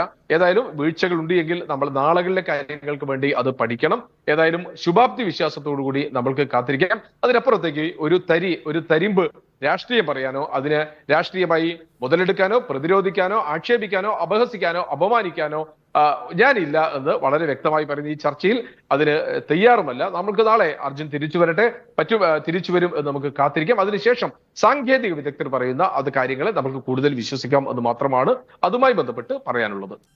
അതിഥികളിലേക്ക് തിരികെ ശ്രീ ബഷീർ സർക്കി, ഇപ്പോൾ കേരളത്തിലാണെങ്കിൽ ഒരു സംഭവം ഉണ്ടാകുമെന്ന് കരുതുക, അവിടെ എത്ര പേരെ കാണാതായിട്ടുണ്ടാകാം എന്നൊരു വിവരമെങ്കിലും സർക്കാരിന് മുമ്പിൽ എത്തും. ഇവിടെ നോക്കൂ, അവിടെ ആരെയാണ് കാണാതായത് എന്ന് ആ ബന്ധുക്കൾ മാധ്യമങ്ങളോട് പറയുമ്പോൾ മാത്രമാണ് പുറംലോകം അറിയുന്നത്. അങ്ങനെ സംഭവിക്കാൻ എന്തായിരിക്കും കാരണം?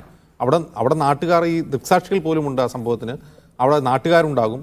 ആ പ്രദേശവാസികളൊന്നും അതേക്കുറിച്ച് പരാതിപ്പെടുകയോ സർക്കാരിനെ അറിയിക്കുകയോ ചെയ്യാത്തത് ആ നാടിൻ്റെ പ്രത്യേകത അങ്ങനെ ആയതുകൊണ്ടായിരിക്കും? അതോ കേരളത്തിലെ പോലെയൊന്നും അവിടെ സംഭവിക്കില്ല എന്നാണോ?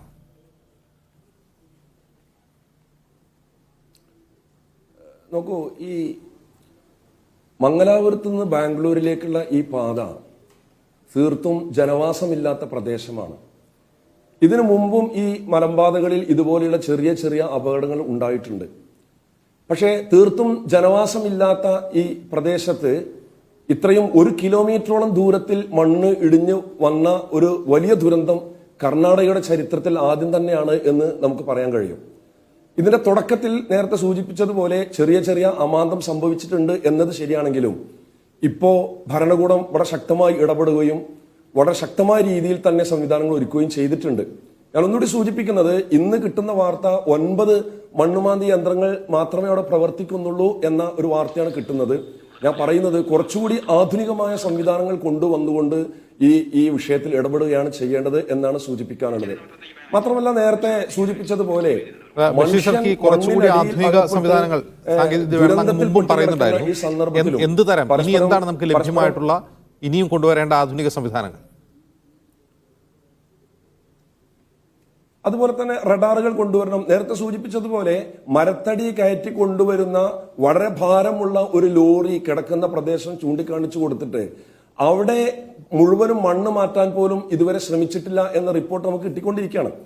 ഇതിന്റെ തുടക്കത്തിൽ തന്നെ റോട്ടിലുള്ള മണ്ണുകൾ നീക്കാനാണ് ശ്രമിച്ചുകൊണ്ടിരിക്കുന്നത് എന്ന വാർത്തകൾ റിപ്പോർട്ട് കിട്ടിക്കൊണ്ടിരിക്കുന്നു. അതുകൊണ്ട് റെസ്ക്യൂ വർക്കുകൾ നടത്തുമ്പോൾ ബോഡിക്ക് വേണ്ടി, മനുഷ്യജീവന് വേണ്ടി, മനുഷ്യ ബോഡിക്ക് വേണ്ടിയുള്ള വർക്കിനാണ് യഥാർത്ഥത്തിൽ മുൻഗണന കൊടുക്കേണ്ടത്. അതിവിടെ നടന്നിട്ടില്ല എന്ന് നമുക്ക് ഈ സന്ദർഭത്തിൽ മനസ്സിലാക്കാൻ കഴിയാണ്. ഏത് ദുരന്തം ഉണ്ടാകുമ്പോഴും അവിടെ എത്തിച്ചേർന്നതിന് ശേഷം പഠനവിധേയമാക്കിയതിനു ശേഷമാണല്ലോ ഇത് ചെയ്യുക. എന്നോട് ചോദിച്ച ചോദ്യം, കേരളത്തിൽ ഇതുപോലെ ഉള്ള ഒരു സംഭവം ഉണ്ടാവുകയാണെങ്കിൽ എങ്ങനെയാണ് സംഭവിക്കുക, എന്താണ് വർക്ക് ചെയ്യുക, അതിന്റെ രീതിയെ കുറിച്ചാണ്. ഇപ്പോൾ ഉദാഹരണമായി സൂചിപ്പിക്കുകയാണെങ്കിൽ കവളപ്പാറയില് ദുരന്തമുണ്ടായ ഉടനെ തന്നെ എത്തിച്ചേർന്ന സംഘമാണ് IRW. 20 ദിവസത്തോളം ഫയർഫോഴ്സ്, ഫയർ ആൻഡ് റെസ്ക്യൂവിന്റെ കൂടെ, പോലീസിന്റെ കൂടെ, NDRFന്റെ കൂടെ മുഴുസമയത്തും വർക്ക് ചെയ്ത് 48 ബോഡികൾ, 58 ബോഡിയിൽ 48 ബോഡികൾ പുറത്തെടുക്കുന്നത് വരെ വർക്ക് ചെയ്തിട്ടുണ്ട്. ഞങ്ങളവിടെ എത്തിച്ചേരുന്ന സന്ദർഭത്തിൽ എക്യുപ്മെന്റ്സുകൾ വളരെ കുറവായിരുന്നു. 2 അല്ലെങ്കിൽ 3 മണ്ണുമാന്തി യന്ത്രങ്ങൾ മാത്രമേ അവിടെ ഉണ്ടായിരുന്നുള്ളൂ. ഫസ്റ്റ് ദിവസം അതുകൊണ്ടാണ് പരിശോധന നടത്തുന്നത്. അവിടെ സന്ദർശിച്ച മിനിസ്റ്ററോട്, MLAയോട്, പോലീസ് അധികാരികളോട് വളരെ ശക്തമായ രീതിയിൽ NGOകളാണ് ആവശ്യപ്പെട്ടത്. ഇത് മാത്രം പോരാ, ഇവിടെ ശക്തമായി ഇടപെടലുകൾ ഉണ്ടാവണം, മണ്ണുമാന്തി യന്ത്രങ്ങളുടെ എണ്ണം കൂട്ടണം, എക്യുപ്മെന്റ്സുകൾ വരണം, റഡാറുകൾ വരണം എന്ന് അവിടെ വർക്ക് ചെയ്യുന്ന NGOയുടെ ശക്തമായ ആവശ്യം ഗവൺമെന്റ് സ്വീകരിച്ചതിന് ശേഷമാണ് കൂടുതൽ സംവിധാനങ്ങൾ അവിടെ എത്തുന്നത്. ഇവിടെ സംഭവിച്ചതും സത്യത്തിൽ അത് തന്നെയാണ്. ജനവാസമില്ലാത്ത തീർത്തും വിജനമായ ഒരു മലമ്പ്രദേശത്താണ് ഇത് സംഭവിച്ചിരിക്കുന്നത്. ആദ്യം അവിടെ എത്തിയത് വളരെ ചുരുക്കം സംവിധാനങ്ങൾ മാത്രമേ എത്തിയിട്ടുള്ളൂ. തുടർന്ന് ചർച്ചകൾ നടക്കുകയും രാഷ്ട്രീയ പാർട്ടികൾ ഇടപെടുകയും ചർച്ചകൾ നടക്കുകയും ചെയ്തതിന്റെ പശ്ചാത്തലത്തിൽ ഇപ്പോ കൂടുതൽ സന്നാഹങ്ങൾ എത്തുകയും തെരച്ചിൽ സംവിധാനം കൂടുതൽ ദ്രുതഗതിയിൽ നടന്നുകൊണ്ടിരിക്കുകയും ചെയ്യുന്നു എന്നാണ് മനസ്സിലാവുന്നത്. ഏത് പ്രദേശത്തും ഇപ്പൊ കവളപ്പാറയിൽ രാത്രിയാണ് ദുരന്തം സംഭവിക്കുന്നത്. നേരം പുലരുമ്പോഴാണ് യഥാർത്ഥത്തിൽ സത്യത്തിൽ പുറം ലോകം വാർത്തകൾ അറിയുന്നത്. അറിഞ്ഞ ഉടനെ ഓടിയെത്തുന്നത് നാട്ടുകാരും NGOകളും സമീപവാസികളുമാണ്. അതിനുശേഷമാണ് ബാക്കിയുള്ള സംവിധാനങ്ങൾ എത്തുന്നത്. ശക്തമായി ഇടപെട്ട് NGOകളുടെ, നാട്ടുകാരുടെ ശക്തമായ ഇടപെടലുകൾ കൊണ്ടാണ് ഭരണകൂടത്തിന്റെ കണ്ണുകൾ തുറക്കുന്നത് എന്നത് എവിടെയും തുല്യമാണ് എന്നാണ് നിരവധി അപകട സ്ഥലങ്ങളിൽ വർക്ക് ചെയ്തതിന്റെ അടിസ്ഥാനത്തിൽ നമുക്ക് മനസ്സിലാക്കാൻ പറ്റുന്നത്. നിങ്ങൾ നോക്കൂ, കഴിഞ്ഞ വർഷം 2 വർഷം ഉണ്ടായ മുണ്ടക്കയത്ത് കൂട്ടിക്കൽ ഉണ്ടായ ഭൂകമ്പത്തിലെ അവിടെ മണ്ണിടിച്ചിലുണ്ടായ സന്ദർഭത്തിൽ നേരം വെളുക്കുന്നതിന് മുമ്പ് IRW പ്രവർത്തകർക്ക് അവിടെ എത്താൻ കഴിഞ്ഞിരുന്നു. അപ്പോൾ വിജനമായി കിടക്കുകയാണ്. അങ്ങനെ ചെന്ന് പഠിച്ച് വിശദമായി ഭരണകൂടത്തോടൊപ്പം ഇരുന്ന് അവരുടെ ശ്രദ്ധയിൽപ്പെടുത്തുമ്പോഴാണ് കൂടുതൽ സന്നാഹങ്ങളുമായി ഭരണകൂടം വരുന്നത്. NDRF അതുപോലെ തന്നെ റെസ്ക്യൂ ടീമുകളൊക്കെ എത്തിച്ചേർന്നുകൊണ്ടിരിക്കുന്നത്. അത്തരമൊരു സംഭവമാണ് ഇവിടെയും ഒരു അവധാനതയാണ് ഇവിടെ തുടക്കത്തിൽ സംഭവിച്ചത് എന്നാണ് നമുക്ക് മനസ്സിലാക്കാൻ കഴിയുന്നത്. ഇപ്പോൾ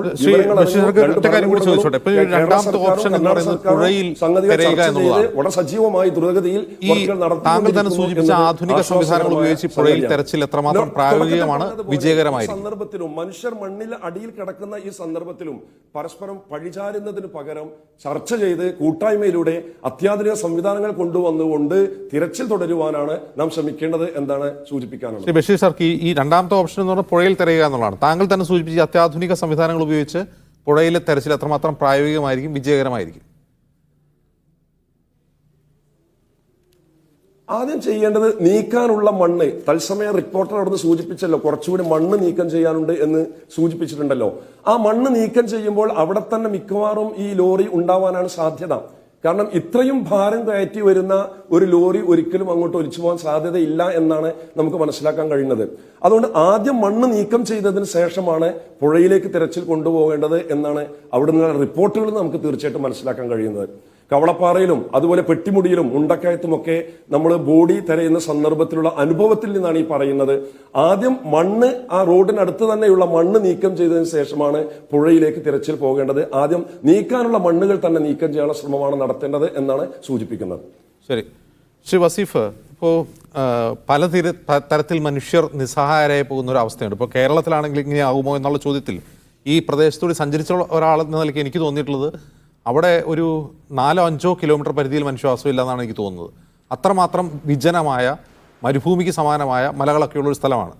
അപ്പം അങ്ങനെ ഒരു സ്ഥലത്ത് ഈ ആരെയാണ് കാണാതായത് എന്ന് ഭരണകൂടത്തെ അറിയിക്കുന്നത് കാണാതായവരുടെ സംശയത്തിൽ തുടർന്നുള്ള ബന്ധുക്കളാണ് പറയുന്നത്. ഭരണകൂടം ഇടപെട്ടില്ല. അപ്പോൾ കേരളത്തിലാണെങ്കിൽ ഇങ്ങനെ സംഭവിക്കുമായിരുന്നു എന്നുള്ള ചോദ്യത്തിന് പ്രസക്തിയുണ്ടോ?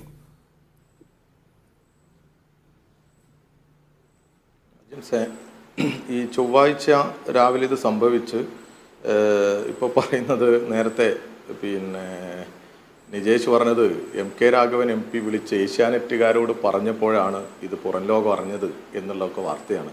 എൻ്റെ കയ്യിൽ ഇപ്പം മീഡിയ വണ്ണിൻ്റെ ഒരു വാർത്ത തന്നെയുണ്ട്. ഈ 18-ാം തീയതി ഞങ്ങളെ അവിടുത്തെ കണ്ണാടിക്കൽ പ്രദേശത്തെ DYFIയുടെ പ്രവർത്തകർ പിന്നെ ആസിഫ് ഉൾപ്പെടെയുള്ളവർ എന്നെയൊക്കെ വിളിച്ചിരുന്നു, ഞങ്ങളെയൊക്കെ ബന്ധപ്പെട്ടിരുന്നു.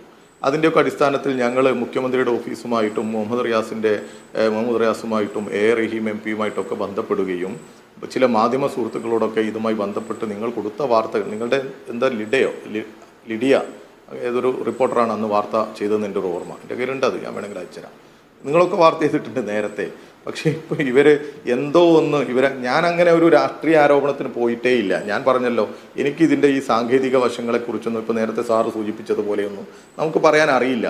പക്ഷേ ഒരു തേർഡ് പേഴ്സൺ അല്ലെങ്കിൽ നമ്മളിങ്ങനെ നോക്കിക്കാണുന്ന ഒരാൾ, ഈ വിഷയങ്ങളെയൊക്കെ നിരീക്ഷിക്കുന്ന ഒരാൾ എന്നുള്ള നിലക്കും നമ്മുടെ ഈ കേരളത്തിലെ മാധ്യമ പ്രവർത്തകർ ഉൾപ്പെടെ, അതിൽ പ്രത്യേക വ്യത്യാസമൊന്നുമില്ല, എല്ലാ മാധ്യമ പ്രവർത്തകരും ഏകദേശം ഒരുപോലെ റിപ്പോർട്ട് ചെയ്യുകയാണ്. ഞാൻ ഇന്നും അവിടെയുള്ള മാധ്യമ പ്രവർത്തകരിൽ ചിലരെ വിളിച്ചിരുന്നു. പിന്നെ ഈ ഗണേഷ് കുമാറിൻ്റെ ഓഫീസുമായി ഇന്നലെ ഞാനുള്ള ചർച്ചയിൽ ഗണേഷ് കുമാർ സംസാരിച്ചുകൊണ്ടിരുന്നു. അദ്ദേഹത്തെ സംബന്ധിച്ചിടത്തോളം, മന്ത്രിമാരെ സംബന്ധിച്ചിടത്തോളം, ജനപ്രതിനിധികളെ, ഉദ്യോഗസ്ഥന്മാരെ സംബന്ധിച്ചിടത്തോളം അവർക്കൊക്കെ പറയാൻ ഒരു പ്രയാസമുണ്ട്. അവർക്കൊന്നും അങ്ങനെ ഒരു കേരളത്തിലെ UDF നേതൃത്വത്തെ പോലെയൊന്നും അങ്ങനെ അതിര് കടന്ന് മറ്റൊരു സംസ്ഥാനത്തിലെ ഇങ്ങനെ ഒരു രക്ഷാപ്രവർത്തനത്തിന് ഏർപ്പെടുന്ന ആളുകളെ മോശപ്പെടുത്തി പറയാനൊന്നും പറ്റില്ല. അത് ശരിയല്ല, ഞാനും അങ്ങനെ പറയാൻ ശ്രമിക്കുന്നില്ല. പക്ഷെ എന്തുകൊണ്ടോ 1, 2, 3, 4, 5 ദിവസം കഴിഞ്ഞ് ഇപ്പം 6 ദിവസവും കഴിഞ്ഞില്ലേ, ഇന്നും അവിടെ എക്യുപ്മെൻസിൻ്റെ കുറവും. ഇപ്പോൾ സൈന്യം വരും, ഇന്നലെ രാത്രി തന്നെ പ്രഖ്യാപിച്ചു, ഇന്ന് രാവിലെ എത്തും എന്നല്ലേ, 6 മണിക്ക് എത്തും എന്നല്ലേ പറഞ്ഞിരുന്നത്. ഞങ്ങളോട് പറയും മാത്രമല്ല, ഈ അർജുൻ്റെ കുടുംബത്തോടൊക്കെ പറഞ്ഞു, ഞങ്ങൾ ആ സമയത്ത് അർജുൻ്റെ വീട്ടിലുണ്ട്. അവിടെ പോലും ഇവരൊക്കെ വിളിച്ച് രാവിലെ തന്നെ സൈന്യം എത്തും എന്ന് പറഞ്ഞു. 6 മണിക്ക് എത്തും, നിങ്ങളും റിപ്പോർട്ട് ചെയ്തു, എത്തിയില്ല. 7 മണിക്ക് എത്തിയില്ല, 8 മണിക്ക് എത്തിയില്ല, 9 മണിക്ക് എത്തിയില്ല, ഉച്ചയ്ക്ക് 2:15 എത്തിയ സമയത്ത് തന്നെ ഈ സൈന്യത്തിന് ആവശ്യമായ എക്യുപ്മെൻസോ മറ്റ് സംവിധാനങ്ങളോ ഒന്നും അവിടെ ഒരുക്കിയിട്ട് പോലുമില്ല. അതാ സാഹചര്യം. ഇന്ന് ആ കമ്മീഷണർ തന്നെ പറയുന്നത് കേട്ടു, കേരളത്തിൻ്റെ മുഖ്യമന്ത്രി പറയുന്നതിന് അടിസ്ഥാനത്തിൽ പുതിയൊരു സംവിധാനം ഞങ്ങൾ കൊണ്ടുവരുന്നുണ്ട്. 22 മീറ്റർ 24 മീറ്ററോളം താഴെയുള്ള സംഗതികൾ മനസ്സിലാക്കുന്ന റഡർ സംവിധാനത്തിന് കൂടി അതിൻ്റെ സംവിധാനം കൂടി ഒരുക്കുന്നുണ്ട് എന്നൊക്കെ കമ്മീഷണറുടെ ഒരു ഇതും കേട്ടു. അപ്പോൾ ഇതൊക്കെ നമുക്ക് മൊത്തത്തിൽ ആർക്ക് നോക്കിയാലും ഇതിൽ അലംഭാവം ഉണ്ടായിട്ടുണ്ട്, അതിലൊരു തർക്കവും ഇല്ല. ഇനിയെങ്കിലും ഒന്ന് ഉണർന്ന് പ്രവർത്തിക്കണം. കുറച്ചുകൂടി ഇന്നിപ്പോൾ ഈ സൈന്യം തന്നെ കുറച്ച് നേരത്തെ എത്തിയിരുന്നെങ്കിൽ, വൈകുന്നേരം ഒരു 9 മണി വരെയൊക്കെ ഇവർ പ്രവർത്തിച്ചിരുന്നെങ്കിൽ ഏറെക്കുറെ വിവരം കിട്ടുമായിരുന്നു.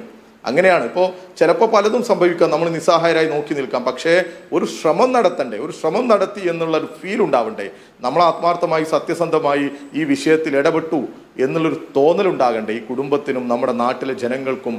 ഈ നാട്ടിലെ ജനങ്ങൾക്ക് ഈ അധികാരികളോടൊക്കെ ഒരു വിശ്വാസം തോന്നണ്ടേ. അത് തോന്നാത്ത തരത്തിലല്ലേ ഇത്രയും ദിവസം ഉണ്ടായിരുന്ന പ്രവർത്തനങ്ങൾ. ഇവിടെ തന്നെ പറഞ്ഞല്ലോ, ഒരു JCB, ഒരു ലോറി, പിറ്റേ ദിവസം 2 JCB, 2 ലോറി, അങ്ങനെ എത്ര ദിവസം പോയി. ഈ പറയുന്ന മുഖ്യമന്ത്രിയുടെ കത്തും ചീഫ് സെക്രട്ടറിയുടെ ഇടപെടലും ഗതാഗത മന്ത്രിയുടെ ഇടപെടലും ഈ MK രാഘവന്റെ ഇടപെടലും ഒക്കെ പ്രതിപക്ഷ നേതാവിൻ്റെ ഇടപെടലും ഒക്കെ വന്നതിൻ്റെ ശേഷമല്ലേ പിന്നെയും കുറച്ച് വാഹനങ്ങൾ എത്തുന്നത്. നമുക്കൊക്കെ അറിയാലോ, ഈ കർണാടകയും ഇതിൻ്റെ പരിസര പ്രദേശത്തും ഒക്കെ നിരവധി ഖനന സംവിധാനങ്ങളൊക്കെ നടത്തുന്ന നമ്മുടെ നാട്ടിലെ പോലും ആളുകളുണ്ട്. അവിടുത്തെ ഏതെങ്കിലും ഒരു പോലീസ് ഉദ്യോഗസ്ഥൻ വിളിച്ചു പറഞ്ഞാൽ പോലും ഇങ്ങനത്തെ കുറേ വാഹനങ്ങളും സംവിധാനങ്ങളും സൗജന്യമായിട്ട് അവിടെ ഒരുക്കാൻ തയ്യാറുള്ളവരുണ്ട്. ഇവർ പറയണ്ടേ. ഗതാഗത വകുപ്പ് മന്ത്രി ഇന്നലെ ഞാൻ പങ്കെടുത്ത ചർച്ചയിൽ അദ്ദേഹം തന്നെ പറയുന്നുണ്ട്, അവിടുത്തെ കലക്ടറുമായി ബന്ധപ്പെട്ടപ്പോൾ ചോദിച്ചിട്ടുണ്ട്, എന്തെങ്കിലും എക്യുപ്മെൻസിൻ്റെ എന്തെങ്കിലും ആവശ്യങ്ങൾ ഉണ്ടോ, ഞങ്ങൾ തയ്യാറാണ്. അപ്പോൾ കലക്ടർ പറഞ്ഞു പോലും ഒന്നും ആവശ്യമില്ല, ഞങ്ങൾ ഒരുക്കിക്കോളാം എന്നാ പറയുന്നത്. അപ്പോൾ ഗതാഗത മന്ത്രി തന്നെ പറയാതെ പറയുന്നത് കുറേ പ്രശ്നങ്ങൾ ഉണ്ട് എന്ന് തന്നെയാണ്. അവിടെ ഇതിൻ്റെ ഒരു കോർഡിനേഷനൊക്കെ എപ്പോഴാണ് ആളുകൾ എത്തിയത്? ഒരു കൃത്യമായ മറുപടി കൊടുക്കാൻ ഇത് ഇങ്ങനെയാണ്. ഇപ്പം ഇന്ന് തന്നെ നോക്കൂ നിങ്ങൾ, 98% മണ്ണ് നീക്കം ചെയ്തു എന്നാണ് മന്ത്രി വന്ന് പറയുന്നത്. 98%. അത് നമ്മുടെ പ്രിയപ്പെട്ട MP-യെയും പറഞ്ഞ് ധരിപ്പിച്ചു വെച്ചു, 98% മണ്ണ് നീക്കം ചെയ്തു. അവിടെ പോയ ഏതെങ്കിലും ഒരു മാധ്യമ പ്രവർത്തകൻ പോകട്ടെ, ഈ നമ്മുടെ രഞ്ജിത്ത് ഇസ്രായേൽ എന്ന് പറയുന്ന ഈ രംഗത്ത് പ്രവർത്തിക്കുന്ന ഒരു വിദഗ്ധനുണ്ടല്ലോ, അദ്ദേഹം തന്നെ എന്താ പറഞ്ഞത്? ഇതൊക്കെ ആളുകൾ കാണുന്നതല്ലേ, ഇവർ കാണുന്നതല്ലേ. അവരൊക്കെ എത്ര പറയുന്നത്? 50% പോലും മണ്ണ് നീക്കിയിട്ടില്ല എന്നുള്ളതാണ്. ഇവർ പ്രതീക്ഷിക്കുന്നത് പോലെ, നമ്മൾ ആഗ്രഹിക്കുന്നത് പോലെ നമ്മുടെ അർജുനും അതുപോലെ മറ്റു മനുഷ്യജീവനുകളെയും പുറത്തെത്തിക്കാനുള്ള ഒരു ജാഗ്രതയോടുകൂടിയുള്ള എല്ലാ സംവിധാനങ്ങളും ഒരുക്കിയുള്ള ഒരു പ്രവർത്തനം നടന്നിട്ടില്ല എന്നുള്ളതാണ്. പിന്നെ ഇവിടെ പറയുമ്പോൾ ഇതെങ്ങാനും കർണാടക ഭരിക്കുന്നത് ഏതെങ്കിലും മറ്റു പാർട്ടികളോ CPM മറ്റേതെങ്കിലും സംവിധാനമൊക്കെ ആണെങ്കിൽ എന്തായിരുന്നു ഇപ്പോൾ സ്ഥിതി? ഈ കേരളത്തിൽ തന്നെ നമ്മൾ കണ്ടു, ആ മാലിന്യം നീക്കം ചെയ്യുന്ന സമയത്ത് എത്ര സർവ്വസജ്ജവുമായിട്ട് ഇറങ്ങിയ സമയത്തും മേയർ ഉൾപ്പെടെ പൂർണ്ണമായും അവിടെ നിന്ന് മേയറുടെ ഒരു റെയിൽവേയുടെ സ്ഥലമായിട്ട് പോലും മേയറൊക്കെ അതിന് വഹിച്ചൊരു പങ്കുണ്ട്. അവരെ പോലും ആക്ഷേപിച്ചുകൊണ്ടായിരുന്നു യൂത്ത് കോൺഗ്രസിന്റെ സംസ്ഥാന പ്രസിഡന്റിന്റെ പോസ്റ്റ് നമ്മൾ കണ്ടതല്ലേ. അങ്ങനെ ആക്ഷേപിച്ചുകൊണ്ടായി ഇവർ ആ സമയത്ത് ഉൾപ്പെടെ ഇടപെട്ടുകൊണ്ടേയിരുന്നത്. അങ്ങനെയൊന്നും ഞങ്ങൾ പറയുന്നില്ല. നമ്മൾക്കൊക്കെ നമ്മുടെ നാടിന്റെ ആവശ്യം എന്താ? കുറച്ചുകൂടി ജാഗ്രതയോടുകൂടി പറ്റുമെങ്കിൽ രാത്രിയും തെരച്ചിൽ തുടരണം. അതിനുള്ള സംവിധാനം കൂടി ഒരുക്കണം. ഈ പുതിയ കാലഘട്ടത്തിൽ എന്തൊക്കെ സംവിധാനങ്ങൾ ഉപയോഗിച്ച് ഈ അർജുന ഉൾപ്പെടെയുള്ള മറ്റു മനുഷ്യരെയും ഈ വാഹനവും ഒക്കെ ഒന്ന് കണ്ടെത്തണ്ടേ? ഇത്രയും വലിയ വാഹനമല്ലേ, ആ വാഹനത്തെ പോലും അതിനകത്ത് നിന്ന് ഒന്ന് ലൊക്കേറ്റ് ചെയ്ത് എടുക്കാനോ അത് കണ്ടുപിടിക്കാനോ 6 ദിവസമായിട്ടും നമുക്ക് സാധിച്ചിട്ടില്ല. 6ാമത്തെ ദിവസം ഉച്ചക്കാണ് 2:15 സൈന്യത്തെ പോലും എത്തിക്കാൻ നമുക്ക് സാധിച്ചത് എന്ന് പറയുമ്പോൾ ആരുടെ വീഴ്ചയാ? ശരി, ആരാ അതിന്റെ ഉത്തരവാദി? ശ്രീ നിജേഷ് അരവിന്ദ്, ഇന്ന് ആ സ്ഥലം MLA മീഡിയ അവനോട് പറയുന്നത് ഈ ജില്ലാ കളക്ടർ അത്ര പരിചയസമ്പത്തുള്ള ആളല്ല, ആദ്യഘട്ടത്തിൽ ഏകോപനത്തിലൊക്കെ വീഴ്ചയുണ്ടായിരുന്ന ഒരു MLA തന്നെ സമ്മതിക്കുകയാണ്, അങ്ങനെ ഉണ്ടായിട്ടുണ്ട് എന്ന് സമ്മതിക്കുകയാണ്. അതൊക്കെ പോട്ടെ, ഞാൻ പറയുന്നത് ഒരു കുറെ കൂടി ഇച്ഛാശക്തിയോടെ പ്രവർത്തിക്കാമായിരുന്നു എന്ന് കേരളത്തിൽ ഈ വാർത്ത കണ്ടുകൊണ്ടിരുന്ന ജനങ്ങൾക്ക് തോന്നിപ്പോയാൽ അതിൽ അസ്വാഭാവികതയില്ല. ഇങ്ങനെ കേരളത്തിൽ ഇങ്ങനെ ആയിരിക്കില്ല ഒരു രക്ഷാപ്രവർത്തനം എന്ന് ജനങ്ങൾക്ക് തോന്നാം. ആ അഭിപ്രായമല്ലേ വസീഫും പറഞ്ഞത്? അല്ല, ഞാൻ നേരത്തെ പറഞ്ഞല്ലോ, ഞാൻ വെറുതെ ആകാശത്ത് പറഞ്ഞ കാര്യമല്ല. ഞാൻ വസീഫിനോട് ചോദിക്കുന്നു, 18-ാം തീയതി 7 മണിക്ക് മുമ്പ് ചാനലുകളിൽ ഈ വാർത്ത കൊടുത്തിട്ടുണ്ടെങ്കിൽ വസീഫ് പറയാം. മീഡിയ വണിൽ തന്നെ ആ സഹോദരി പറഞ്ഞ ന്യൂസ് എന്റെ കയ്യിലുണ്ട്. ഞാൻ വസീഫിന് അയച്ചു തരാം, അല്ലെ അജിംസിന് അയച്ചു തരാം. അപ്പൊ ഞാൻ ഇവിടെ അവകാശവാദം ഉന്നയിച്ചതല്ല, മറിച്ച് അദ്ദേഹം ആ കുടുംബം ഒരു ജനപ്രതിനിധിയുടെ അടുത്ത് വന്നു, ജനപ്രതിനിധി കഴിയാവുന്ന കാര്യങ്ങൾ ചെയ്തു, അദ്ദേഹം ഇപ്പോഴും അവിടെ ചെയ്തുകൊണ്ടിരിക്കുന്നു. അതിന്റെ ധാരണയാണോ തെറ്റിദ്ധാരണയാണോ എന്നല്ല പറഞ്ഞത്, അതൊരു ഫാക്റ്റ് ആണ്, യാഥാർത്ഥ്യമാണ്. അതിനു മുമ്പ് വസീഫ് പറയട്ടെ, ഏതെങ്കിലും ചാനലുകളിൽ വാർത്ത വന്നത് പുറത്തു വന്നിട്ടാണ് വന്നത് എങ്കിൽ അതൊക്കെ ഇതിവിടെ ആക്ഷേപിക്കാനും ആരോപിക്കാനുമല്ല. പിന്നെ അജീംസിനോട് പറയുന്നു, ഇപ്പൊ തന്നെ ആ വിദഗ്ധൻ പറഞ്ഞു, കവളപ്പാറയിൽ 58 ആളുകളെ തെരഞ്ഞിട്ട് 48 20ാമത്തെ ദിവസം 48 ബോഡി മാത്രമേ കിട്ടിയിട്ടുള്ളൂ. 10 പേരുടെ തെരച്ചിൽ അവസാനിച്ചതാണ്. ഫാക്റ്റാണ്, കേരളത്തിലല്ലേ സംഭവിച്ചത്. വളരെ ചെറിയ നമ്മൾ ഇതുമായിട്ട് കമ്പയർ ചെയ്യുന്ന സമയത്ത് കർണാടകയിലെ ഈ പ്രദേശവുമായി കമ്പയർ ചെയ്യുന്ന സമയത്ത് ചെറിയ പ്രദേശമാണല്ലോ. അതൊക്കെ ചില സമയത്തുള്ള യാഥാർത്ഥ്യങ്ങളാണ്. ആ യാഥാർത്ഥ്യങ്ങളോട് പൊരുത്തപ്പെടേണ്ടി വന്നേക്കാം. അതുകൊണ്ട് ഞാൻ ഇപ്പോഴും എനിക്കറിയാത്ത ഒരു സാങ്കേതിക കാര്യത്തെ, എനിക്ക് നേരിട്ടറിയാത്ത വാർത്തകളിൽ മാത്രം കാണുന്ന ഒരു കാര്യത്തെ അവിടെ കാര്യങ്ങൾ പോരാ എന്ന ഒരു അഭിപ്രായം ആരെങ്കിലും ശാസ്ത്രീയമായി പറഞ്ഞാൽ എനിക്കത് വിശ്വസിക്കാൻ പറ്റും. അല്ലാതെ വൈകാരികമായി, ഇന്നലെ ചാനലിൽ ഒരാൾ വൈകാരികമായി പ്രതികരിക്കുന്നു, ചാനലിലെ ആങ്കർ ഇതിൽ കഴിഞ്ഞ 10 മിനിറ്റ് കഴിഞ്ഞു ഞാൻ വൈകാരികമായി പോയതാണ്. ഇതൊന്നും ഒരു മാധ്യമ പ്രവർത്തന രംഗത്ത് യോജിച്ചതല്ല. കാരണം കൂട്ടായി ചേർന്നുകൊണ്ട് എങ്ങനെ ആദ്യം തന്നെ വാർത്ത പുറത്തു വന്നു, പരമാവധി സംവിധാനങ്ങൾ എങ്ങനെ കോർഡിനേറ്റ് ചെയ്യാം എന്ന തലത്തിലേക്കല്ലേ ചിന്തിക്കേണ്ടത്. അങ്ങനെ ചിന്തിച്ചിട്ടാണ് മുന്നോട്ട് പോകുന്നത് എന്നുള്ള വിശ്വാസക്കാരനാണ് ഞാൻ. അല്ലാതെ 98% ഈ GPRS സംവിധാനത്തിൽ ഉണ്ട് എന്ന് വിശ്വസിക്കുന്ന പ്രദേശത്തെ 98% മണ്ണ് അവിടുന്ന് എടുത്തു മാറ്റി എന്ന് സംഭവ സ്ഥലത്ത് വന്ന റവന്യൂ വകുപ്പ് മന്ത്രി സംഭവ സ്ഥലത്ത് പോയ MP-യോട് പറഞ്ഞതിനെ തെറ്റിദ്ധരിപ്പിക്കലായിക്കൊണ്ട് ഒരു രാഷ്ട്രീയ നേതാവ് കണ്ടാൽ ഞാൻ എങ്ങനെയാ പറയാ? അദ്ദേഹം ഇവിടുന്ന് വിളിച്ചു ചോദിച്ച് പറഞ്ഞ കാര്യമല്ലല്ലോ. ഇന്ന് രാവിലെ തൊട്ട് അവിടുത്തെ മഴയിൽ, അവിടുത്തെ ചളിയിൽ അവിടെ നിന്നുകൊണ്ട് 550 കിലോമീറ്റർ രാത്രി സഞ്ചരിച്ച് അവിടെ എത്തി ആ യാഥാർത്ഥ്യത്തെ ഉൾക്കൊണ്ട് പരമാവധി തന്നെ കൊണ്ട് എന്ത് ചെയ്യാൻ കഴിയും അത് ചെയ്യാൻ വേണ്ടി പോയ ഒരാളോട്, ചെയ്യാൻ വേണ്ടി അവിടെ എത്തിയ ഒരാളോട് അവിടുത്തെ മന്ത്രി, അവിടുത്തെ വിദഗ്ധർ പറഞ്ഞ അഭിപ്രായം ഷെയർ ചെയ്യുമ്പോൾ, അത് അദ്ദേഹം പുറത്ത് ഷെയർ ചെയ്യുമ്പോൾ അത് തെറ്റിദ്ധരിപ്പിക്കപ്പെടലാണ് എന്നൊരു ചാനലുകളോട്, ലോകത്തോട് വിളിച്ചു പറയാൻ ഒരു രാഷ്ട്രീയ പാർട്ടി, എനിക്ക് സാധിക്കില്ല. ഒരു രാഷ്ട്രീയ പാർട്ടി നേതാവിന് എങ്ങനെ സാധിക്കുമെന്നാണ് എനിക്ക് തോന്നുന്നത്. ഞാനിവിടെ ഇപ്പോഴും പറയുന്നത് അത് കർണാടക കോൺഗ്രസ് ഭരിക്കുന്നോ അല്ലെങ്കിൽ കേരളം CPM ഭരിക്കുന്നോ എന്നുള്ളതല്ല. ഒരു ഗവൺമെന്റ് സാധ്യമായത് ചെയ്തു. 1 കിലോമീറ്റർ നീളം വനപ്രദേശത്ത് മണ്ണ് ഇടിഞ്ഞുവിടും. ഒരു സമാനതകളില്ലാത്ത സാഹചര്യമാണ്. തൊട്ടടുത്ത് പുഴയാണ്, അതും സമാനതകളില്ലാത്ത സാഹചര്യമാണ്. ആൾതാമസം ഇല്ലാത്ത പ്രദേശമാണ്. ഞാൻ ഇന്നലെ കഴിഞ്ഞ ദിവസം ചർച്ചയ്ക്ക് പോയപ്പോൾ നേരത്തെ അതുവഴി ലോറി ഓടിച്ചു പോയ അർജുന്റെ സുഹൃത്തുണ്ടായിരുന്നു. അദ്ദേഹം പറഞ്ഞു, ഞങ്ങൾ ഇവിടെ ലക്ഷ്മണന്റെ കടക്കെടുത്ത് നിർത്തി, ഇവിടെ ബാത്റൂം സൗകര്യങ്ങളുണ്ട്, വെള്ളമുണ്ട്, ശുദ്ധജലം കിട്ടും, അതുകൊണ്ടാണ് ഞങ്ങൾ തെളിനീർ, കാട്ടിൽ നിന്ന് വരുന്ന തെളിനീരുണ്ട്, അതുകൊണ്ടാണ് ഞങ്ങൾ ഇവിടെ നിർത്തുന്നത്.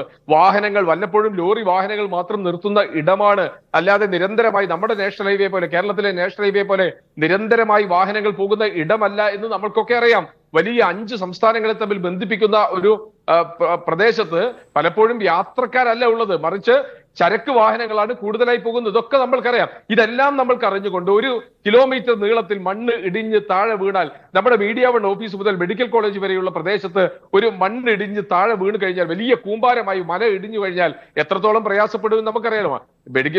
ഈ മീഡിയ വണ്ണ് തൊട്ടു മുന്നിലേക്ക് വെള്ളം ഒലിച്ചു വരുമ്പോൾ തന്നെ ഉണ്ടാവുന്ന കഷ്ടപ്പാട് നേരിട്ട് അറിയാവുന്ന ആളാണ് ഞാൻ. അപ്പോ ഒരു അനിതര അസാധാരണമായ ഒരു സാഹചര്യം ഉണ്ടാകുന്ന സമയത്ത് അതിനോട് എങ്ങനെ പ്രതികരിക്കുന്നു എന്നുള്ളത് സാങ്കേതിക വിദഗ്ധർക്ക് മാത്രം കഴിയുന്നതാണ്. ഇപ്പോഴും അവിടെ ജീവൻ പണയം വെച്ച് ജോലി ചെയ്യുന്ന ആളുകളെ 1% പോലും അവരുടെ മാനസികാവസ്ഥയെ താഴോട്ട് വലിക്കുന്ന ഒരു സംവിധാനം വാക്കുകൊണ്ടാവരുത്. കാരണം നമ്മളൊക്കെ ഇവിടെ ഒരു കുറച്ചുകൂടി സേഫ് ആയ സ്ഥലത്തു നിന്നാണ് അതിനെപ്പറ്റി അഭിപ്രായം പറയുന്നത്. പിന്നെ അഭിപ്രായം പറയുമ്പോൾ ഒരു വൈകാരിക അവസ്ഥയിൽ അഭിപ്രായം പറയുന്ന സമയത്ത് ഇത് ശരിയല്ല, ഇത് തെറ്റാണ് എന്ന് ആവർത്തിച്ചു കഴിഞ്ഞാൽ ഇത് കേൾക്കുന്ന സാധാരണക്കാരായ ആളുകൾക്കും ആ തരത്തിലേക്ക് ഒരു ഫീലിങ്സ് ഉണ്ടാവാനുള്ള സാധ്യതയുണ്ട്. അതുകൊണ്ടാണ് ഞാൻ ഇതിന്റെ യാഥാർത്ഥ്യം 16-ാം തീയതി ഇത് സംഭവിച്ചു എന്നും 18-ാം തീയതി വൈകുന്നേരം 6:45-നാണ് സഹോദരിയും ഭാര്യയും കോഴിക്കോട് MP-യുടെ അടുത്തെത്തിയെന്നും അവിടുന്നാണ് ഏഷ്യാനെറ്റ് വിളിക്കുന്നതെന്നും ഏഷ്യാനെറ്റ് പരമാവധി വേഗത്തിൽ അവിടെ എത്തിയെന്നും അവിടെയാണ് വാർത്ത സ്പ്രെഡ് ആയെന്നുമാണ് എനിക്ക് കിട്ടിയ വിവരം. അല്ലാത്ത വിവരം ഉണ്ടെങ്കിൽ പറയാം. അതാണ് യഥാർത്ഥത്തിൽ ഇതിന്റെ ഒരു മൈൽ സ്റ്റോൺ ആയി മാറിയത്, നാഴികക്കല്ലായി മാറിയത്. അവിടെ വെച്ച് കോഴിക്കോട് MP ബന്ധപ്പെട്ടു, മുഖ്യമന്ത്രിയെ ബന്ധപ്പെട്ടു, ഡെപ്യൂട്ടി CM-നെ ബന്ധപ്പെട്ടു. അവൻ തമ്മിൽ വ്യക്തിബന്ധം ഉള്ളത് കൊണ്ടാണ് ബന്ധപ്പെട്ടത്. ആ ബന്ധപ്പെടാൻ സാധിച്ചു എന്ന് വെച്ച് ഞാനത് ഇന്നിപ്പോ കാസർഗോഡ് നടക്കുന്ന ഒരു ലോക്കൽ ചാനൽ, ഒരു കുപ്പി, അതൊരു വാട്സ്ആപ്പ് ഗ്രൂപ്പിനകത്ത് കോഴിക്കോട് MP 3 ദിവസം ഇത് മൂടി വെച്ചു, അർജുൻ എന്തെങ്കിലും സംഭവിച്ചാൽ അതിന് ഉത്തരവാദി കോഴിക്കോട് MP രാഘവനാണ് എന്നൊരു വാട്സ്ആപ്പ് സന്ദേശം വന്നു. ഞാൻ അവിടെ അജീംസ് അയച്ചു തരാം. ആ തരത്തിൽ പ്രചരിപ്പിക്കുന്നത് കണ്ട വായിച്ച ആളുകളോടാണ് ഞാൻ ഈ കാര്യം ഫാക്ട് പുറത്തു പറഞ്ഞത്. ഈ ഫാക്ട് അല്ലാത്തൊരു ഫാക്ട് എനിക്കറിയുന്നതല്ല. അതുകൊണ്ട് ഞാനിത് ആര് ഭരിക്കുന്നു എന്ത് ഭരിക്കുന്നു അല്ല. നേച്ചുറൽ കലാമിറ്റീസ് ഉണ്ടായിക്കഴിഞ്ഞാൽ അവിടെ സംഭവിക്കുന്നത് ദുരന്തമാണ്. ഞാൻ നേരിട്ട് കണ്ടതാണ്. എന്റെ തൊട്ടടുത്ത പഞ്ചായത്ത് കട്ടിപ്പാറയിലെ കരിഞ്ചോലയിൽ അവിടെ ആളുകൾ ഒരു കുടുംബത്തിലെ ആളുകൾ മരണപ്പെട്ടപ്പോൾ 4ാമത്തെ ദിവസമാണ് അവസാനത്തെ ബോഡി റിക്കവർ ചെയ്യാൻ സാധിച്ചത്. നേരത്തെ പറഞ്ഞ കവളപ്പാറയിൽ, പുത്തുമലയിൽ ഒക്കെ നമ്മുടെ കൺമുന്നിലൂടെ നടന്നുപോയ ദുരന്തമാണ്. ജോയിയെ കണ്ടെത്താൻ 2 ദിവസം എടുത്തു.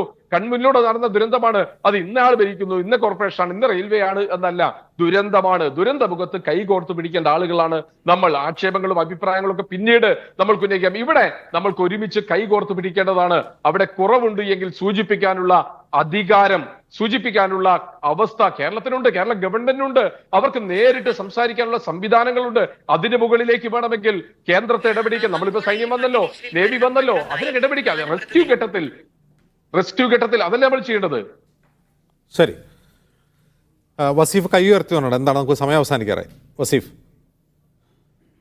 അല്ല, ഒന്നുമില്ല അജിൻസെ, അതൊരു തെറ്റിദ്ധരിപ്പിക്കരുത്. 3:56 ആസിഫ് എന്ന് പറയുന്ന കണ്ണാടിക്കൽ സ്വദേശി DYFI പ്രവർത്തകനും നേതാവും ഒക്കെയാണ്. എനിക്ക് നിങ്ങളുടെ വാർത്ത മീഡിയ വണ്ണിൽ അർജുൻ ഉൾപ്പെടെ അവിടെ പെട്ടുപോയിട്ടുണ്ട് എന്നുള്ള വാർത്തയുടെ ലിങ്ക് 3:56 വ്യാഴാഴ്ച 18-ാം തീയതി എനിക്ക് അയച്ചു തന്നിട്ടുണ്ട്. അപ്പം ഇങ്ങനൊന്ന് തെറ്റിദ്ധരിപ്പിക്കരുത്. കേരളത്തിൻ്റെ മുഖ്യമന്ത്രിയും കേരളത്തിലെ മന്ത്രിമാരും അതിൻ്റെ കൂടെ MK രാഘവനൊക്കെ ഇടപെട്ടിട്ടുണ്ട്. നമ്മുടെ കേരളം ഒന്നടങ്കം അതിൽ വലിയ രീതിയിലുള്ള ഒരു ഇടപെടൽ നടത്തിയതിന്റെ ഭാഗമായിട്ടാണ് ഇങ്ങനെയെങ്കിലും ഈ കർണാടക സർക്കാർ വാർത്ത ഇതിൽ ആദ്യം വന്നു എന്നുള്ളത് തർക്കേണ്ട പ്രശ്നമല്ല. നമ്മുടെ ചർച്ചയുടെ ഫോക്കസും അതായിരുന്നില്ല. വളരെ നന്ദി ശ്രീ വസീഫ്, ശ്രീ ബഷീർ ഷർക്കി, ശ്രീ ലിജേഷ് അരവിന്ദ്.